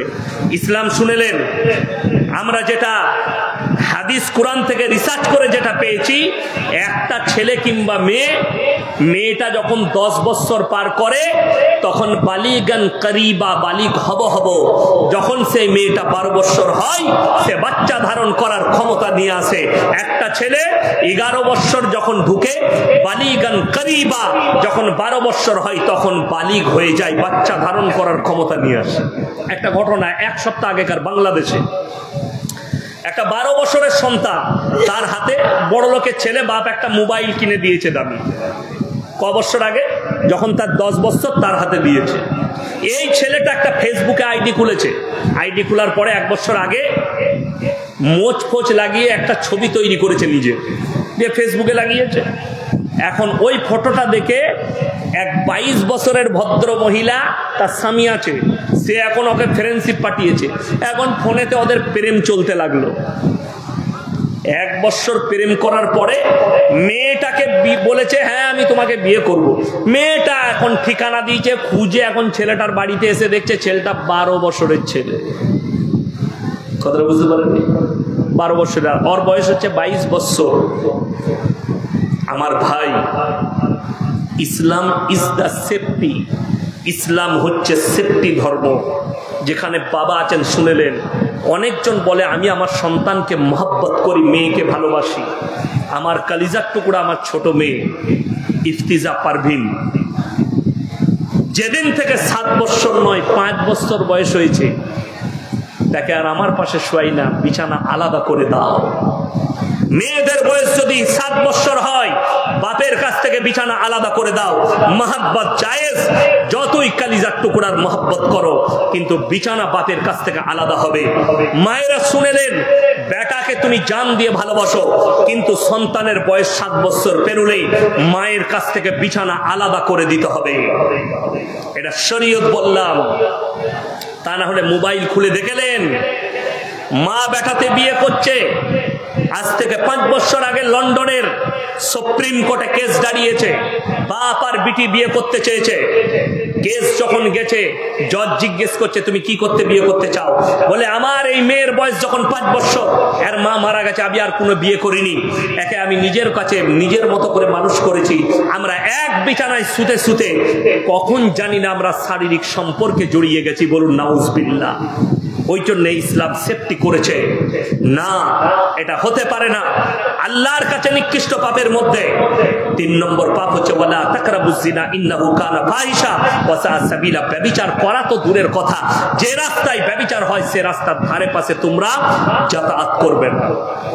আমি অনেক সময় পুরুলিয়া ডিস্ট্রিক্ট যাই জলসা করতে, ধানবাদ যাই, কখনো কখনো চন্দন কিয়ারি, ধানবাদ, কাঁটা, জামশেদপুরের কাজ পর্যন্ত আমি জলসা করতে যাই। তো পুরুলিয়া ডিস্ট্রিক্ট যেতে গেলে আমার বর্ধমান জেলায় একটা টাউন পড়ে আসানসোল, এখন পশ্চিম বর্ধমান। ওই টাউনের ভেতরে একটা জায়গার নাম হচ্ছে নিয়ামতপুর, লচিপুর, যেখানে পতিতালয় আছে, দেহ ব্যবসার আড্ডাখানা আছে। 2 কিলোমিটার রাস্তার জন্যে আমি 15 কিলোমিটার আমার ড্রাইভারকে বলি ঘুরাও, ওই ভেতর দিয়ে যাওয়া যাবে না। কেন? কোরআনের প্রতি আমল করতে হবে, ওই রাস্তায় যাওয়া যাবে না। আমার বন্ধুগণ, আমার ভাই, আল্লাহ নিষেধ করেছেন কোরআনে। কিয়ামতের আলামতের মধ্যে মারাত্মক আলামত শুনেলেন, যেগুলো ছোট আলামত প্রকাশ পেয়েছে। নাম্বার 1, আল্লাহর ঘর মসজিদ, তার ভেতরে যখন দুনিয়াদারির কথা চলবে জানবে যে কিয়ামত কাছে এসছে। নাম্বার 2, রাস্তাঘাটে নারী আর পুরুষ যখন গাধার মতো জিনা করতে লাগবে, আল্লাহর নবী সাহাবীরা বললেন ইয়া রাসূলুল্লাহ, এমনও কি যুগ আসবে রাস্তাঘাটে গাধার মতো জিনা করবে? নবীজি বললেন অবশ্যই এরকম দিন আসবে। যাদের কাছে ফেসবুক আছে, মোবাইল আছে, টুইটার আছে, দেখলেন খুলে ভারতবর্ষের দামি দামি লোক রাস্তার উপরে সিন তৈরি করছে, রাস্তার উপরে গাধার মতো জিনা করছে। এইটাই হচ্ছে কিয়ামতের আলামত। নাম্বার 3, নারীরা পোশাক পরবে, তারপরেও তারা ন্যাংটো অবস্থায় থাকবে। নাম্বার 4, মিথ্যা প্রশ্রয় পাবে, সত্য বিলীন হয়ে যাবে। নাম্বার 5, মূর্খ অশিক্ষিতরা নেতৃত্ব দিবে সমাজের, আর শিক্ষিতরা চুপচাপ বসে দেখবে। এটা হচ্ছে কিয়ামতের 5টা আলামত বললাম। আগে চলুন, ইসলামী শরিয়া এত সুন্দর, জেনে রেখে দিবেন। এই দেশটার নাম হচ্ছে ভারতবর্ষ। এখানে পুলিশ প্রশাসন আছে, আইন আছে, কোর্টের ব্যবস্থা আছে, এই ভারতের সংবিধান আছে। কিন্তু ইসলামী শরিয়া যদি হয়, কোন দেশ যদি ইসলামী রাষ্ট্র হয়, সেখানে যদি ইসলামী শরিয়া থাকে, আর সেখানে যদি কোনো বিবাহিত মহিলা আর বিবাহিত পুরুষ তারা যদি পরকিয়া করে, ইসলামী আইন হচ্ছে তাদেরকে রাস্তার মধ্যেখানে জনসমক্ষে নিয়ে এসে অর্ধেকটা পুঁতে পাথর মেরে হত্যা করে দাও। কোনো অবিবাহিত ছেলে, অবিবাহিত মেয়ে তারা যদি পরকিয়া করে আর তারা যদি ধরা পড়ে যায়, তাদেরকে জনসমক্ষে নিয়ে এসে 100টা কুড়া মারো, ইস্তেগফার করাও। কেউ যদি ধর্ষণ করে, ইসলামী শরিয়া বলছে তাকে জনসমক্ষে নিয়ে এসে তার মুন্ডুচ্ছেদ করে হত্যা করে দাও। তার জন্য অন্য কোনো বিচার নেই, অন্য কোনো রাস্তা নেই, তাকে মৃত্যুদণ্ড দিয়ে দাও। ইমাম বুখারী রাহমাতুল্লাহ আলাই, আমার মায়েরা ভালো করে শুনবেন, ইমাম বুখারী রাহমাতুল্লাহ আলাই বুখারী শরীফের ব্যাখ্যা আনতে গিয়ে লিখলেন যে ওই মহিলাটাকেও ইসলামী শরীয়তে হত্যা করে দিতে হবে যে মেয়েটা বেপর্দা ভাবে নিজের পেট পিট বার করে বাজারে ঘাটে নিজের যৌবন দেখিয়ে পর পুরুষকে উত্তেজিত করবে। ইসলামী শরিয়া যদি হয়, ইসলামী আইনে ওই মহিলাটাকেও পাথর মেরে হত্যা করতে হবে। ওই জন্য কোরআনে ইসলামে নারীদের পর্দা ফরজ করা হয়েছে। ওয়াদরিব খুমুরিহিন্না আলা জুনুবিহিন, হে নারী তুমি পর্দা নির্ধারিত করো। তোমরা কোনোদিন ধর্ষিতা হবে না, তোমরা কোনোদিন লাঞ্ছিত হবে না। আমার বন্ধুগণ, আমার ভাই, অনুরোধ করে বলছি, যারা পর্দা বুঝতে পারেননি, কেন বললাম ইসলামে মেলা হারাম, এই জন্যই বলেছি। কোরআন সূরা ইউসুফ একদম প্রথম পৃষ্ঠায় আছে, ইন্না শাইতানা লিল ইনসানি আদুব্বুম মুবিন। হে আমার নবী, বলে দাও, শয়তান হচ্ছে মানুষের প্রকাশ্য দুশমন। নির্জনে একজন নারী আর পরপুরুষ যদি এক কাছে হয়, সেখানে তৃতীয় নম্বর হাজিরি দেয়, তার নাম হচ্ছে শয়তান। আর শয়তান পাক্কা দুশমন। মেলাতে কি ঘটে? 5টা ছেলে 5টা মেয়ে ভিড়ের মধ্যে ঘুরছে। শয়তান যুবককে বলবে, ভিড় আছে, চালিয়ে দে, এরকম করে মেরে দিয়ে পালিয়ে। ঠিক বললাম না? বলবো। আর আমাদের সমাজে একটা কথা আছে, হাসি তো ফাঁসি। কেউ যদি হাসে, ফেসে গেল, যা বুঝে করো। এখন তো কষ্টটা ওইটাই। আজ মুসলমান যদি জিনাটা বুঝতো, হারাম আর হালালটা বুঝতো, তাহলে নিজের বিটিকে, আপনাদিকে বলে দিই, পর্দা কি। একটা পালস চকলেটের দাম কত বাবা? এই তাড়াতাড়ি বলুন। পালস চকলেটের দাম মাত্র 1 টাকা। সেই চকলেটটা প্যাকেটের মধ্যে থাকে না খোলা থাকে? খোলা থাকে প্যাকেটে। কোন দোকানদার ভাই, সে যদি প্যাকেট থেকে খুলে ওটা যদি রেখে প্লেটে বিক্রি করে, কেউ কিনবে? কেন? ধুলো পড়ে গেছে, মাছি বসেছে, এটাই আমার ক্ষতি হবে, আপনি খাবেন না ওই চকলেট। হে আমার বন্ধুগণ, 1 টাকার চকলেট প্যাকেট থেকে বার করে দেওয়ার কারণে আপনার কাছে ইজ্জত নষ্ট হয়ে গেল। 1 টাকার চকলেটের ইজ্জত বুঝতে পেরেছেন, নিজের মায়ের ইজ্জত বুঝতে পারলেন না, নিজের বিটির ইজ্জত বুঝতে পারলেন না, নিজের বোনের ইজ্জত বুঝতে পারলেন না। দুঃখ আরো একটা শোনাই। ইনি আর আমি ধরলেন ক্লোজ বন্ধু, অন্তরের। আচ্ছা, অন্তরের বন্ধু হলে ইয়ার কি হয় না মজাক হয়। আমাকে অনেকজনা বক্তব্য শুনে মনে করে লোকটা খুব কড়া লোক। আমি কড়া নই, নরম মানুষ। ভাষাটাই আমার কড়া। কেন? আমি চাই সমাজ পরিবর্তন হোক। ইনি আমার ক্লোজ বন্ধু। আপনার যদি কোনো ক্লোজ বন্ধু থাকে, ইয়ার কি পোস্টামি হয়, সে যদি মজাক করে বলে, ভাই তোর বইয়ের ব্লাউজের সাইজ কত, ঝগড়া হবে না মহব্বত থাকবে? কথা বলে না এরা? ঝগড়া হয়ে যাবে। এই বন্ধুত্ব সম্পর্ক শেষ। যেহেতু এত বড় কথা বলেছিস আমার বইয়ের জন্য, তোর এত বড় আসপর্দা। দুঃখ, তোমার বন্ধু খালি মুখেতে তোমার কাছে, তোমার বউকে নয়, তোমাকে জিজ্ঞেস করেছে তোর বইয়ের ব্লাউজের সাইজ কত, আপনি রেগে গেলেন, সম্পর্ক ছিন্ন করলেন। দুঃখের বিষয়, আপনার বিবিকে আপনি ধুলিয়ান বাজারে ঠেলে দিয়েছেন, উমরপুরে ঠেলে দিয়েছেন। বাজারে চলে যা, একটা পর পুরুষ বসে আছে দোকানে, আপনার বিবি গিয়ে বলছে, দাদা একটা 36 সাইজের আমার ব্লাউজ দেন তো। তখন তোকে লজ্জা লাগে না? এ কথা বুঝাতে পারলাম আমি কিছু? আমি খুব স্যাম্পল ভাবে বুদা বাংলায় বলছি, শুদ্ধ বাংলায় নয়।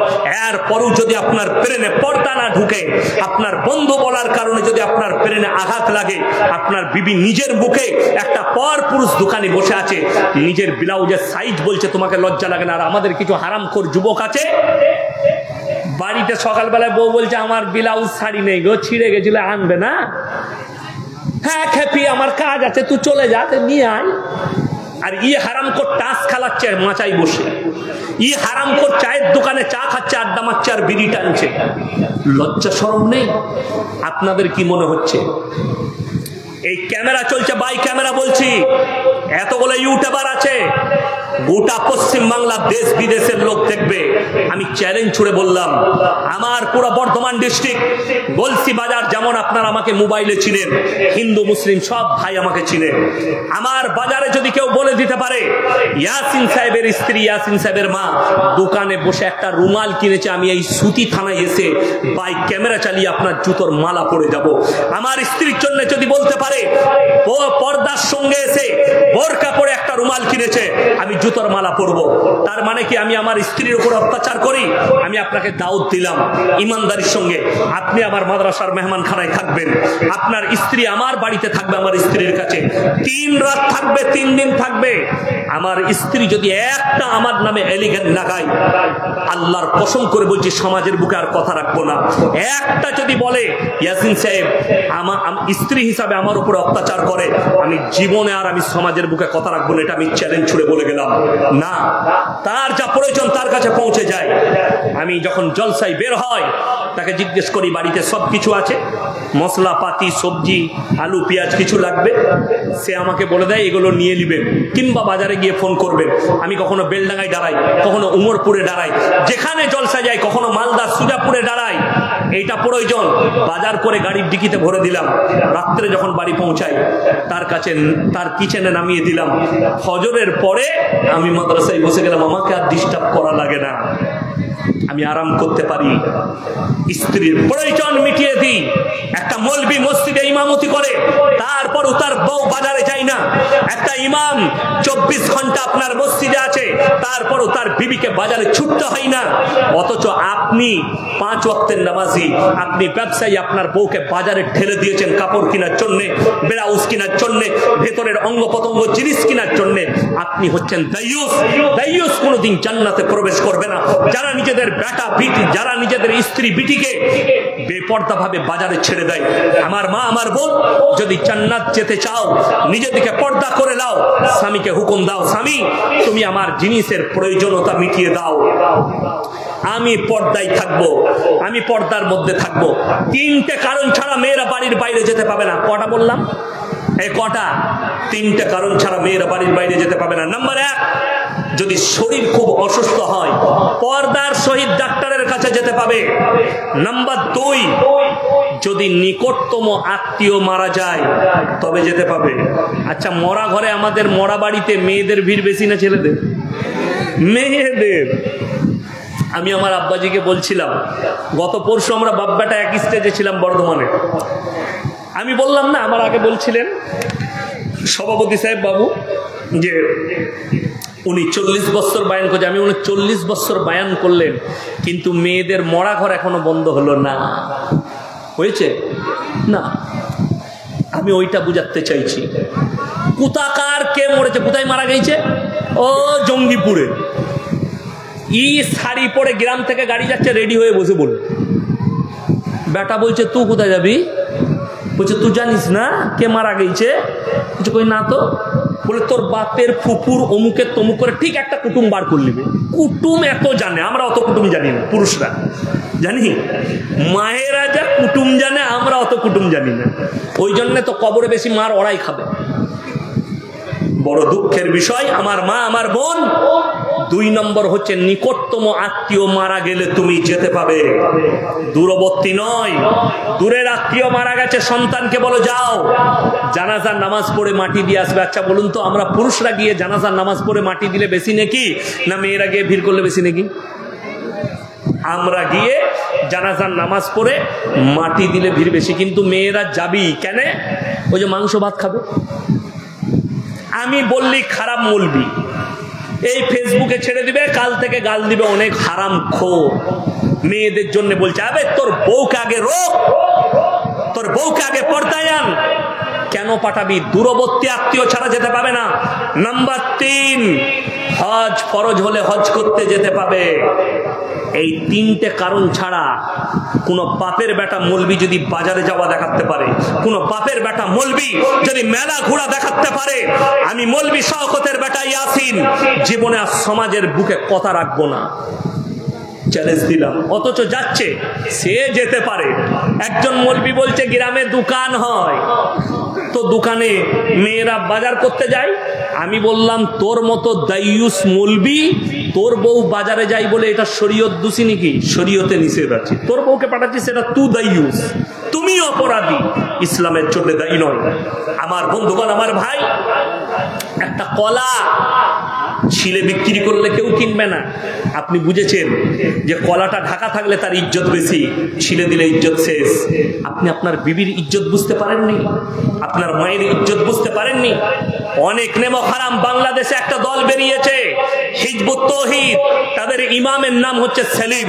এই হারামখোর আর এক দলের কিছু হারামখোর মহিলা তারা যোগদান করেছে, বেপর্দা ভাবে পুরুষদের সামনে কথা রাখছে, বেপর্দা ভাবে পুরুষদের সামনে বক্তব্য রাখছে।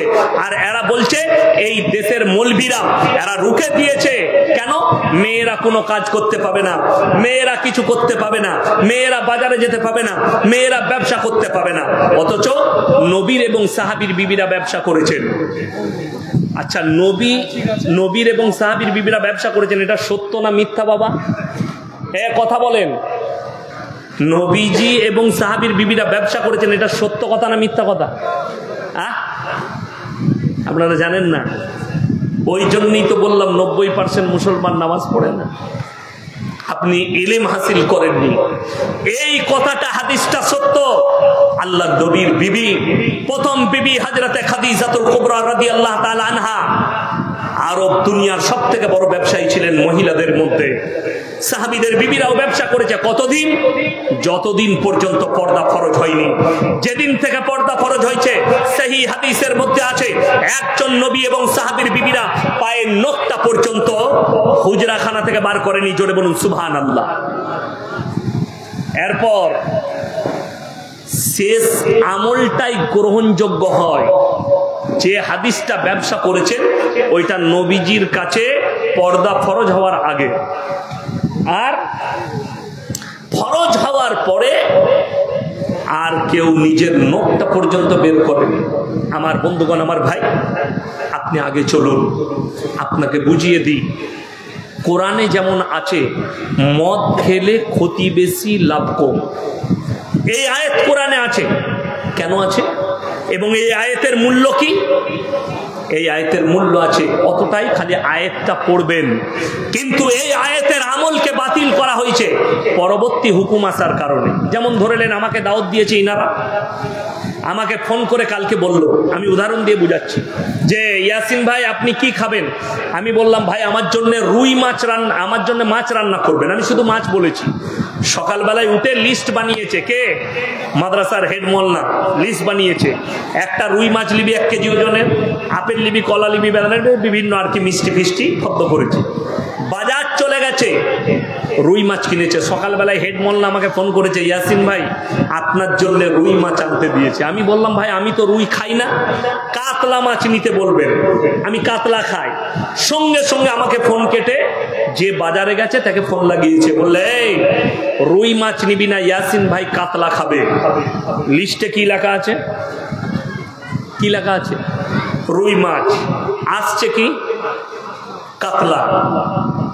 ভদ্রই কথাতে রয়ে গেল কথাটা রুই মাছ লেখা আছে, হুকুম বাতিল হলো, আসছে কাতলা মাছ।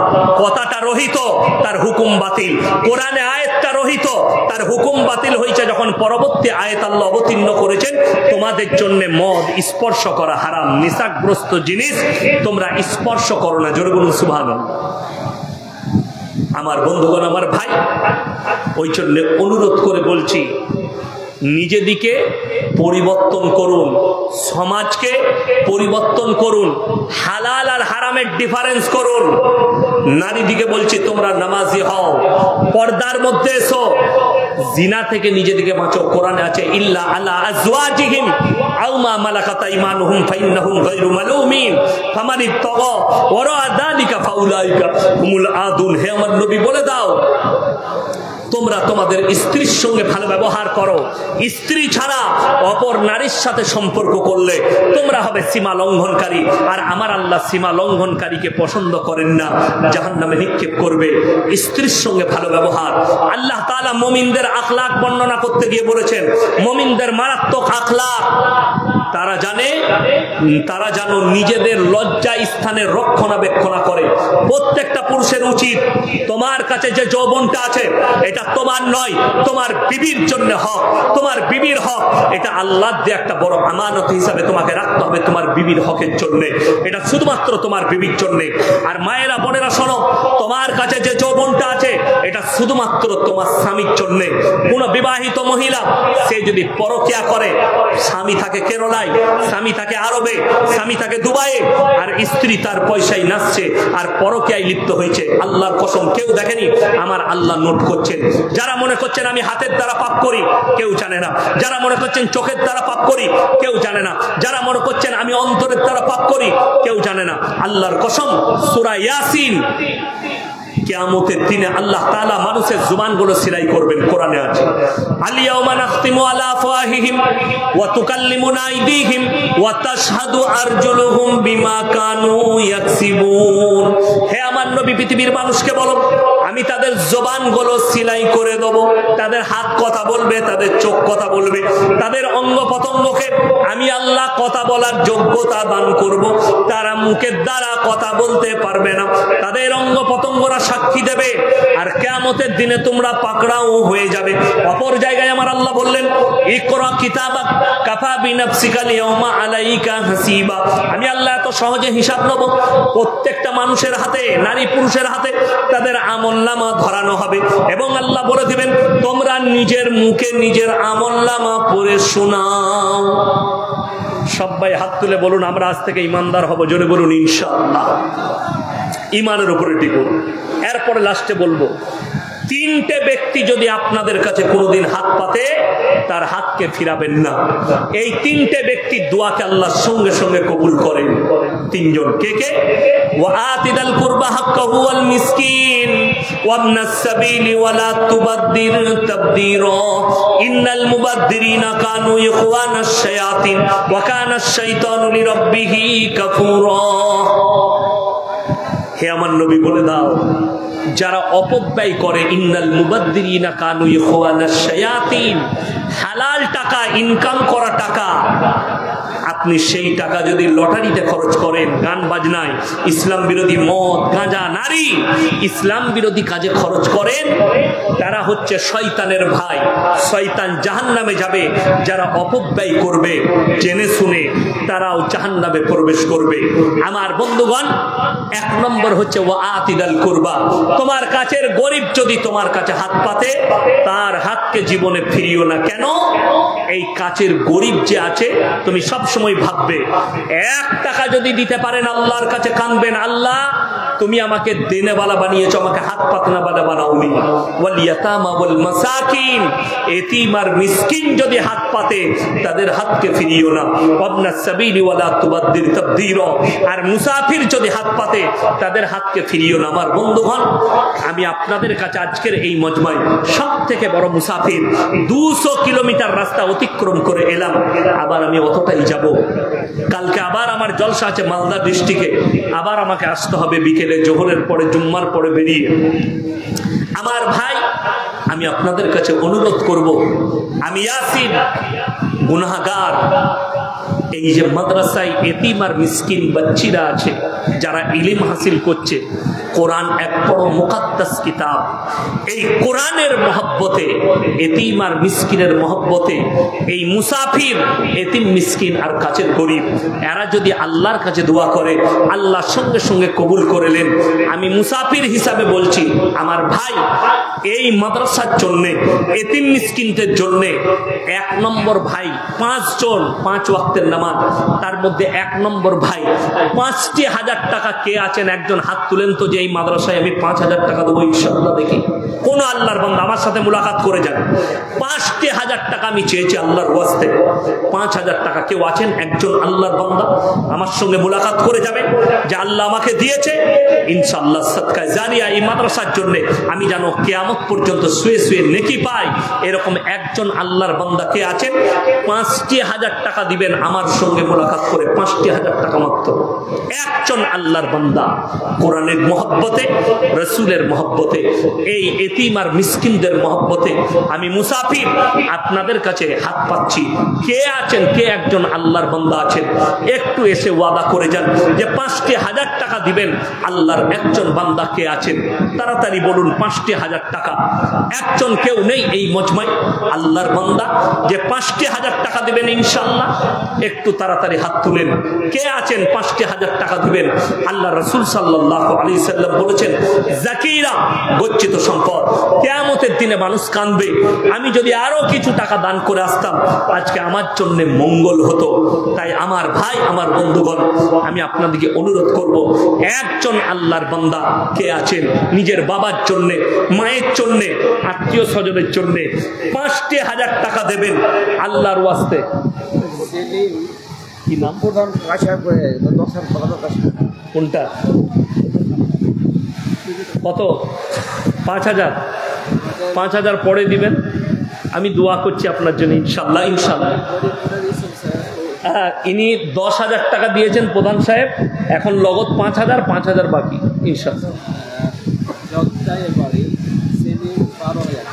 আচ্ছা, জগদাই বাড়ি সেলিম ভাই, তিনি 12,000 টাকা দিয়েছেন। আল্লাহ তাআলা আমাদের প্রধান সাহেবের জানেমালে ইজ্জতে বরকত দে। উনি 10,000 টাকা, তার মধ্যে 5,000 টাকা নগদ, 5,000 টাকা বাকি। আল্লাহ ওনার হায়াতে বরকত দে, রুজি রোজগারে আল্লাহ বরকত দে।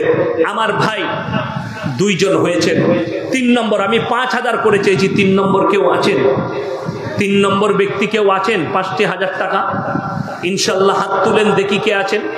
আমার কোন আল্লাহর বান্দা আছেন? মাত্র 5,000 টাকা মিছে। মাশাআল্লাহ, একজন মা 1100 টাকা দিয়ে পাঠিয়েছেন। আল্লাহ দানকে কবুল করুক, নেক নিয়তকে আল্লাহ পুরো করুক, কারোবার আল্লাহ বরকত দান করুক, রুজি রোজগারে আল্লাহ বরকত দেখ। আমার ভাই আর কে আছেন? আমি 5,000 টাকা বলেছি। 3 নম্বর কেউ নেই, কোনো আল্লাহর বান্দা নেই। একটা 12,000, একটা 10,000 হয়েছে। আমি বলবো আর একজন ভাই 5,000 টাকা কে আছে? কোন আল্লাহর বান্দা আছেন? মাদ্রাসা চলবে, আপনি আস্তে আস্তে দিবেন, ওয়াদা করুন। কে আছেন? কোন আল্লাহর বান্দা আছেন? মাত্র 5,000 টাকা বলেছি ইনশাল্লাহ। কে আছেন? আমার কোন ভাই আছেন? একটু তাড়াতাড়ি বলি ইনশাল্লাহ। 5,000 টাকা বলেছি আল্লাহর ওয়াস্তে। আল্লাহর নবী মক্কা নগরীতে এলান করলেন, ওয়ামা ইউকরিদুল্লাহ কারদান হাসানা। আল্লাহর রাস্তায় কে কি কারদে হাসানা দিবে বল? আল্লাহর নবী সাহাবীরা নিজেদের জান মালের কুরবানি করেছে আল্লাহর রাস্তায়। আজকে আপনাকে জান দিতে হবে না, শুধুমাত্র আপনার মালের কুরবানি করবেন, তাহলেই হবে। একজন ভাইকে আছেন 5,000 টাকা, একটু ওয়াদা করুন আল্লাহর ওয়াস্তে, পরকালের জন্য, মরণের পরের জন্য। আমার মা বোনদের মধ্যে যদি কেউ থাকেন এই কচি কাঁচা এতিম মিসকিনের জন্য, এই মাদ্রাসা বেনামে একজন ভাই 500 টাকা দিয়েছেন। মাশাআল্লাহ, আল্লাহ দানকে কবুল করুক, নেক নিয়তকে আল্লাহ পুরো করুক, কারোবার আল্লাহ বরকত দেখ। আমার ভাই আচ্ছা, এই দেখেন 12,000 টাকা যেটা বললেন ভাইজান, লগত দিয়ে দিয়েছেন 12,000 টাকা। মাশাআল্লাহ, আল্লাহ উনার হায়াতে বরকত দেখ, উনার রুজি রোজগারে আল্লাহ বরকত দেখ। আমার ভাই আর কে আছেন? শিবলি 500 টাকা। মাশাআল্লাহ, আল্লাহ দানকে কবুল করুক, নেক নিয়তকে আল্লাহ পুরো করুক, কারোবার আল্লাহ বরকত দেখ। মাশাআল্লাহ, নিমতিতাতে শরীফুল ইসলাম ভাই 5,000 টাকা। মাশাআল্লাহ, আল্লাহ দানকে কবুল করুক, নেক নিয়তকে আল্লাহ পুরো করুক, কারোবার আল্লাহ বরকত দেখ। আমার ভাই আপনাদের মধ্যে যদি কেউ থাকেন 1000 টাকা, 500 টাকা একটু আমার হাতে দিয়ে যান। মাশাআল্লাহ, দিলদার ভাই 5,000 টাকা। মাশাআল্লাহ, আল্লাহ দানকে কবুল করুক। 500 টাকা একজন ভাই দিয়েছেন। ভাই আপনাদের মধ্যে 500, 1000 টাকা যদি পকেটে থাকে, যদি টাকা না থাকে আমার যুবক ভাইরা, যদি মোবাইলে থাকে আপনি ফোন পেতেও দিয়ে যান। কে আছেন? 500 টাকা করে বলেছি। 500, 1000, 2000, 3000, যে যেরকম পারবেন। একটু উঠে আসি ভাই, 500 টাকা করে বলেছি। কে আছেন? আমার কোন আল্লাহর বান্দা আছে? আসুন ভাই। বেনামিতে একজন 500 টাকা দিয়েছেন, মাশাআল্লাহ। বাকিটা রাখলো না, দিয়ে দাও 5,000। আচ্ছা, প্রধান সাহেবের যে বাকি ছিল 5,000 ওটাও দিয়ে দিলেন, মাশাআল্লাহ। লগত আল্লাহ দানকে কবুল করুক, নেক নিয়তকে আল্লাহ পুরো করুক, কারোবার আল্লাহ বরকত দেখ। আমার ভাই আর কে আছেন 500 টাকা, 1000 টাকা, 2000, 3000 যদি আমার কোনো আল্লাহর বান্দা থাকে। এই দেখেন বেনামিতে আরো একজন ভাই 500 টাকা দিয়েছেন। আমার ভাই একটু তাড়াতাড়ি বলি, মাত্র 500 করে। ভাই একটা কমিটির ছেলে ভেতরে যান তো, এই বাবু কমিটির ছেলে ভেতরে যান। যদি কোনো ভাই দেয় 100, 200, 500, ভাই একটু তাড়াতাড়ি দেন ভাই, পাঠান। 500 টাকা, 1000 টাকা, 2000 টাকা এই মাদ্রাসার জন্য, মাশাআল্লাহ। আসুন, আরো একজন ভাই 500 টাকা লগত দিয়েছেন।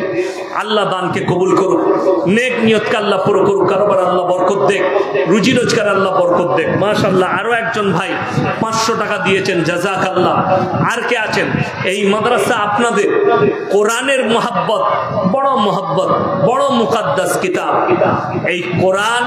এই দান আপনি মরে যাওয়ার পরে, কবরে যাওয়ার পরে বুঝতে পারবেন। আপনি কিয়ামতের সকাল পর্যন্ত আপনার কবরে নেকি পৌঁছাতে থাকবে। যতগুলো বাচ্চা আমল করবে, এই জায়গায় ইলম হাসিল করবে, সেই ইলমের বরকত আপনি কবরে শুয়ে শুয়ে পাবেন, তার নেকি আপনি কবরে শুয়ে শুয়ে পাবেন। আমার ভাই কে আছেন? আমার কোন আল্লাহর বান্দা আছেন? আর কে আছেন? 500 টাকা, 1000 টাকা কে আছেন? আমার ভাই একটু তাড়াতাড়ি আসি ইনশাল্লাহ। 500 টাকা, 1000 টাকা বলেছি, জাযাকাল্লাহ। আরো একজন বাচ্চা 200 টাকা দিয়ে গেল। আল্লাহ দানকে কবুল করুক, নেক নিয়তকে আল্লাহ পুরো করুক। বেনামিতে আরো একজন 500 টাকা দিয়েছে, মাশাআল্লাহ। আরো একজন 200 টাকা, আরো একজন ভাই 100 টাকা দিয়েছেন, জাযাকাল্লাহ। আল্লাহ দানকে কবুল করুক, নেক নিয়তকে আল্লাহ পুরো করুক, মাশাআল্লাহ। আসুন, আরো একজন ভাই চাচা আমার লগত 500 টাকা দিয়েছেন। আল্লাহ হায়াতে বরকত দেখ, ওনার রুজি রোজগারে আল্লাহ বরকত দেখ। আমার ভাই আর কে আছেন? আমার কোন আল্লাহর বান্দা আছেন? 500 টাকা, 200 টাকা, 1000 টাকা, 5000 টাকা কে আছেন? আমার কোন ভাই আছেন? 5000 করে 2 জন হয়েছে, আরো 3 জন হলে আলহামদুলিল্লাহ খুব ভালো হতো, 5000 করে। আর কে আছেন? একটু তাড়াতাড়ি আসি। 500 টাকা, 1000 টাকা, 2000 টাকা কেউ যদি থাকেন, কোন আমার আল্লাহর বান্দা আছেন? ভাই এটা মাদ্রাসার জলসা, আপনার সকলে জানি, মাশাআল্লাহ। বেনামে একজন আল্লাহর বান্দা 200 টাকা দিয়েছেন, মাশাআল্লাহ। আল্লাহ দানকে কবুল করুক। ভাই আর কে আছেন? আমার কোন ভাই আছেন? কোন আল্লাহওয়ালা আছেন? একটু তাড়াতাড়ি উঠে আসি। এটা মাদ্রাসার জলসা। এই মাদ্রাসায় কচিকাচারা পড়ছে, আপনারা সকলে জানেন এই বর্তমান দুর্মূল্যর বাজারে কত খরচ এই মাদ্রাসা। আল্লাহর নবী, মাশাআল্লাহ। বেনামে আরো 500 টাকা, মাশাআল্লাহ। আর কে আছেন? আমার কোন ভাই আছেন? একটু তাড়াতাড়ি আসি। মায়েদের মধ্যে যদি কেউ থাকেন 200, 100, 500 মায়েরা একটু পাঠান। একজন বাচ্চা 50 টাকা দিয়েছে, আল্লাহ তুমি তার হায়াতে বরকত দাও, তাদের রুজি রোজগারে আল্লাহ বরকত দাও।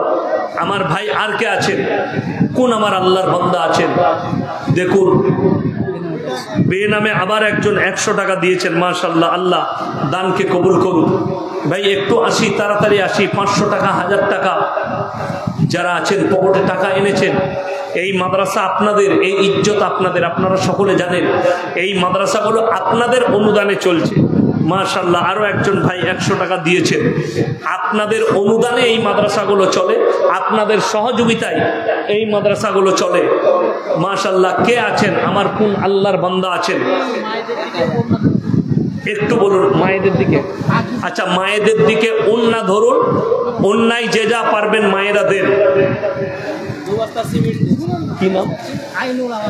আইনুল ভাই 2 বস্তা সিমেন্ট দিচ্ছেন, মাশাআল্লাহ। আল্লাহ দানকে কবুল করুক, নেক নিয়তকে আল্লাহ পুরো করুক, কারোবার আল্লাহ বরকত দেখ, মাশাআল্লাহ। আসুন ভাই, জাযাকাল্লাহ। কে আছেন? বেনামে একজন ভাই 130 টাকা দিয়েছেন, মাশাআল্লাহ। আরো একজন 100 টাকা দিয়েছেন, জাযাকাল্লাহ। আল্লাহ দানকে কবুল করুক।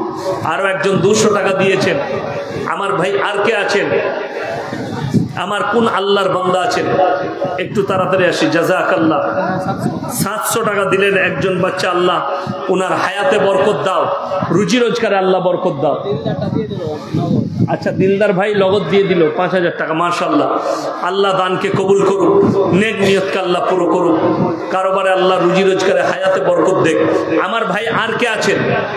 আর কোন ভাই আছেন? কোন আল্লাহওয়ালা আছেন এই মাদ্রাসার জন্যে, এই দ্বীনি প্রতিষ্ঠানের জন্যে? এই দ্বীনি প্রতিষ্ঠান আপনাদের,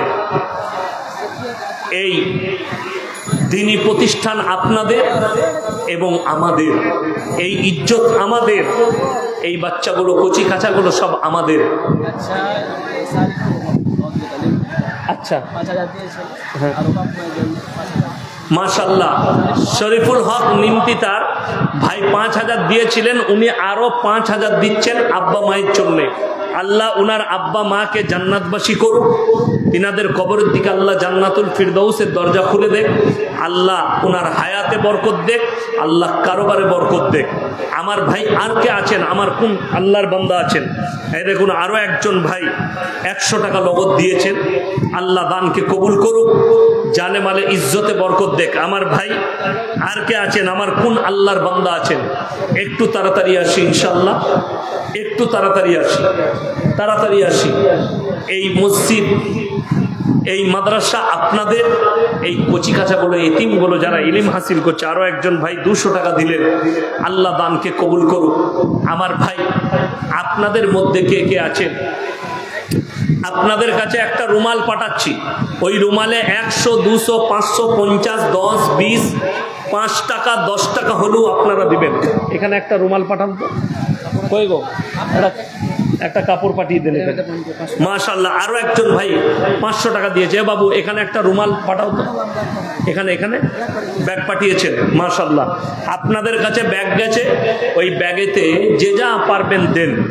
10 টাকা, 100 টাকা, 200 টাকা, 50 টাকা, 500 টাকা, যে যা পারবেন দেন। এই মাদ্রাসা আপনাদের, ইজ্জত আপনাদের, বড় দোয়া পাবেন, কোরআনের বরকত, বড় বরকত। আপনার টাকাটা এখানে দিচ্ছেন, আপনি মনে রাখবেন এটা কবরের জন্য ব্যাংক ব্যালেন্স, আপনার দুনিয়ার নয়, কবরের ব্যাংক ব্যালেন্স।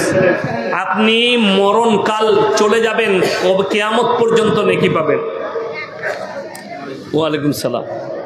আল্লাহ, আচ্ছা, সিবলিস ভাই 500 দিয়েছিলেন, আরো 500 টাকা দিলেন। আরো একজন ভাই 100 টাকা দিলেন। মাশাআল্লাহ, আল্লাহ দানকে কবুল করুক, নেক নিয়তকে আল্লাহ পুরো করুক, কারোবারে আল্লাহ বরকত দেখ, রুজি রোজগার আল্লাহ বরকত দেখ। আমার ভাই আর কোন আল্লাহর বান্দা আছেন এই শেষ সময়ে, শেষ টাইমে কে আছেন? আমার পরবর্তী বক্তা চলে এসেছেন, আমি মাত্র আর 2-4 মিনিট আপনাদের কাছে চাইব, 2-4 মিনিট। মাশাআল্লাহ, আসুন। জাযাকাল্লাহ। আরো একজন ভাই, যুবক ভাই 100 টাকা দিয়ে গেলেন। আল্লাহ দানকে কবুল করুক, হায়াতে বরকত দেখ, রুজি রোজগারে বরকত দেখ। আমার প্রত্যেকটা দিনী ভাইকে অনুরোধ, আপনারা নামাজি হন, দিনদার হন, নিজের পরিবারকে পর্দায় রাখুন, হারাম হালালের বিচার করতে শিখুন, হারামকে অ্যাভয়েড করুন, হালালকে গ্রহণ করুন। আল্লাহ আমাদের সকলকে হালালের উপরে চলার তৌফিক দান করুক। আল্লাহ তাআলা আমাদের সকলের জানেমালে ইজ্জতে বরকত দেখ। আল্লাহ তাআলা এই মাদ্রাসার জলসা কমিটিকে আল্লাহ কবুল করে লেখ। মাশাআল্লাহ, আরো একজন ভাই 100 টাকা দিয়েছেন। এই মাদ্রাসার জলসা কমিটিকে আল্লাহ কবুল করে লেখ। মাদ্রাসার সেক্রেটারি, ক্যাশিয়ার, যত জিম্মেদার আছেন, আল্লাহ সকলের হায়াতে বরকত দেখ, রুজি রোজগার আল্লাহ বরকত দেখ। আমার ভাই যারা আপনারা মাদ্রাসার জন্য, কোরআনের জন্য হাত বাড়িয়েছেন, আল্লাহ যেন সকলের দিকে রহমতের হাত বাড়িয়ে দেয়, এই দোয়া করছি। মাশাআল্লাহ, আরো একজন 100 টাকা দিয়েছেন, আর একজন ভাই 400 টাকা দিয়েছেন। আল্লাহ দানকে কবুল করুক, নেক নিয়তকে আল্লাহ পুরো করুক। ভাই যারা এই কোরআনের জন্য, এই এতিম মিসকিনের জন্য হাত বাড়িয়েছেন, আমি দোয়া দেবো আল্লাহ তাদের সকলের দিকে যেন রহমতের হাত বাড়িয়ে দেয়। আল্লাহ যেন সকলের জানে মালে ইজ্জতে বরকত দেয়। এই মাদ্রাসায় যতগুলো আমাদের কচি কাঁচা পড়াশোনা করছে, আল্লাহ তাদের সকলকে ইলমে নাফিয়া আমাদের সলিহা দান করুক। মাদ্রাসার পড়ানে ওয়ালাকে আল্লাহ কবুল করে লে। যত শিক্ষক শিক্ষিকা আছেন, আল্লাহ সকলকে কবুল করে লে। জাযাকাল্লাহ। এই দেখেন আরো একজন ভাই আমার কোচি, সে 200 টাকা দিল। আল্লাহ তার হায়াতে বরকত দেখ, আল্লাহ কামিয়াবি দান করুক, দুনিয়া এবং আখিরাতে আমাদের সকলকে আল্লাহ কামিয়াবি দান করুক। মাশাআল্লাহ। আরো একজন ভাই 150 টাকা দিয়েছেন। ভাই মায়েদের কাছে ওড়না গেছে, আপনারা যে যা পারবেন দেন।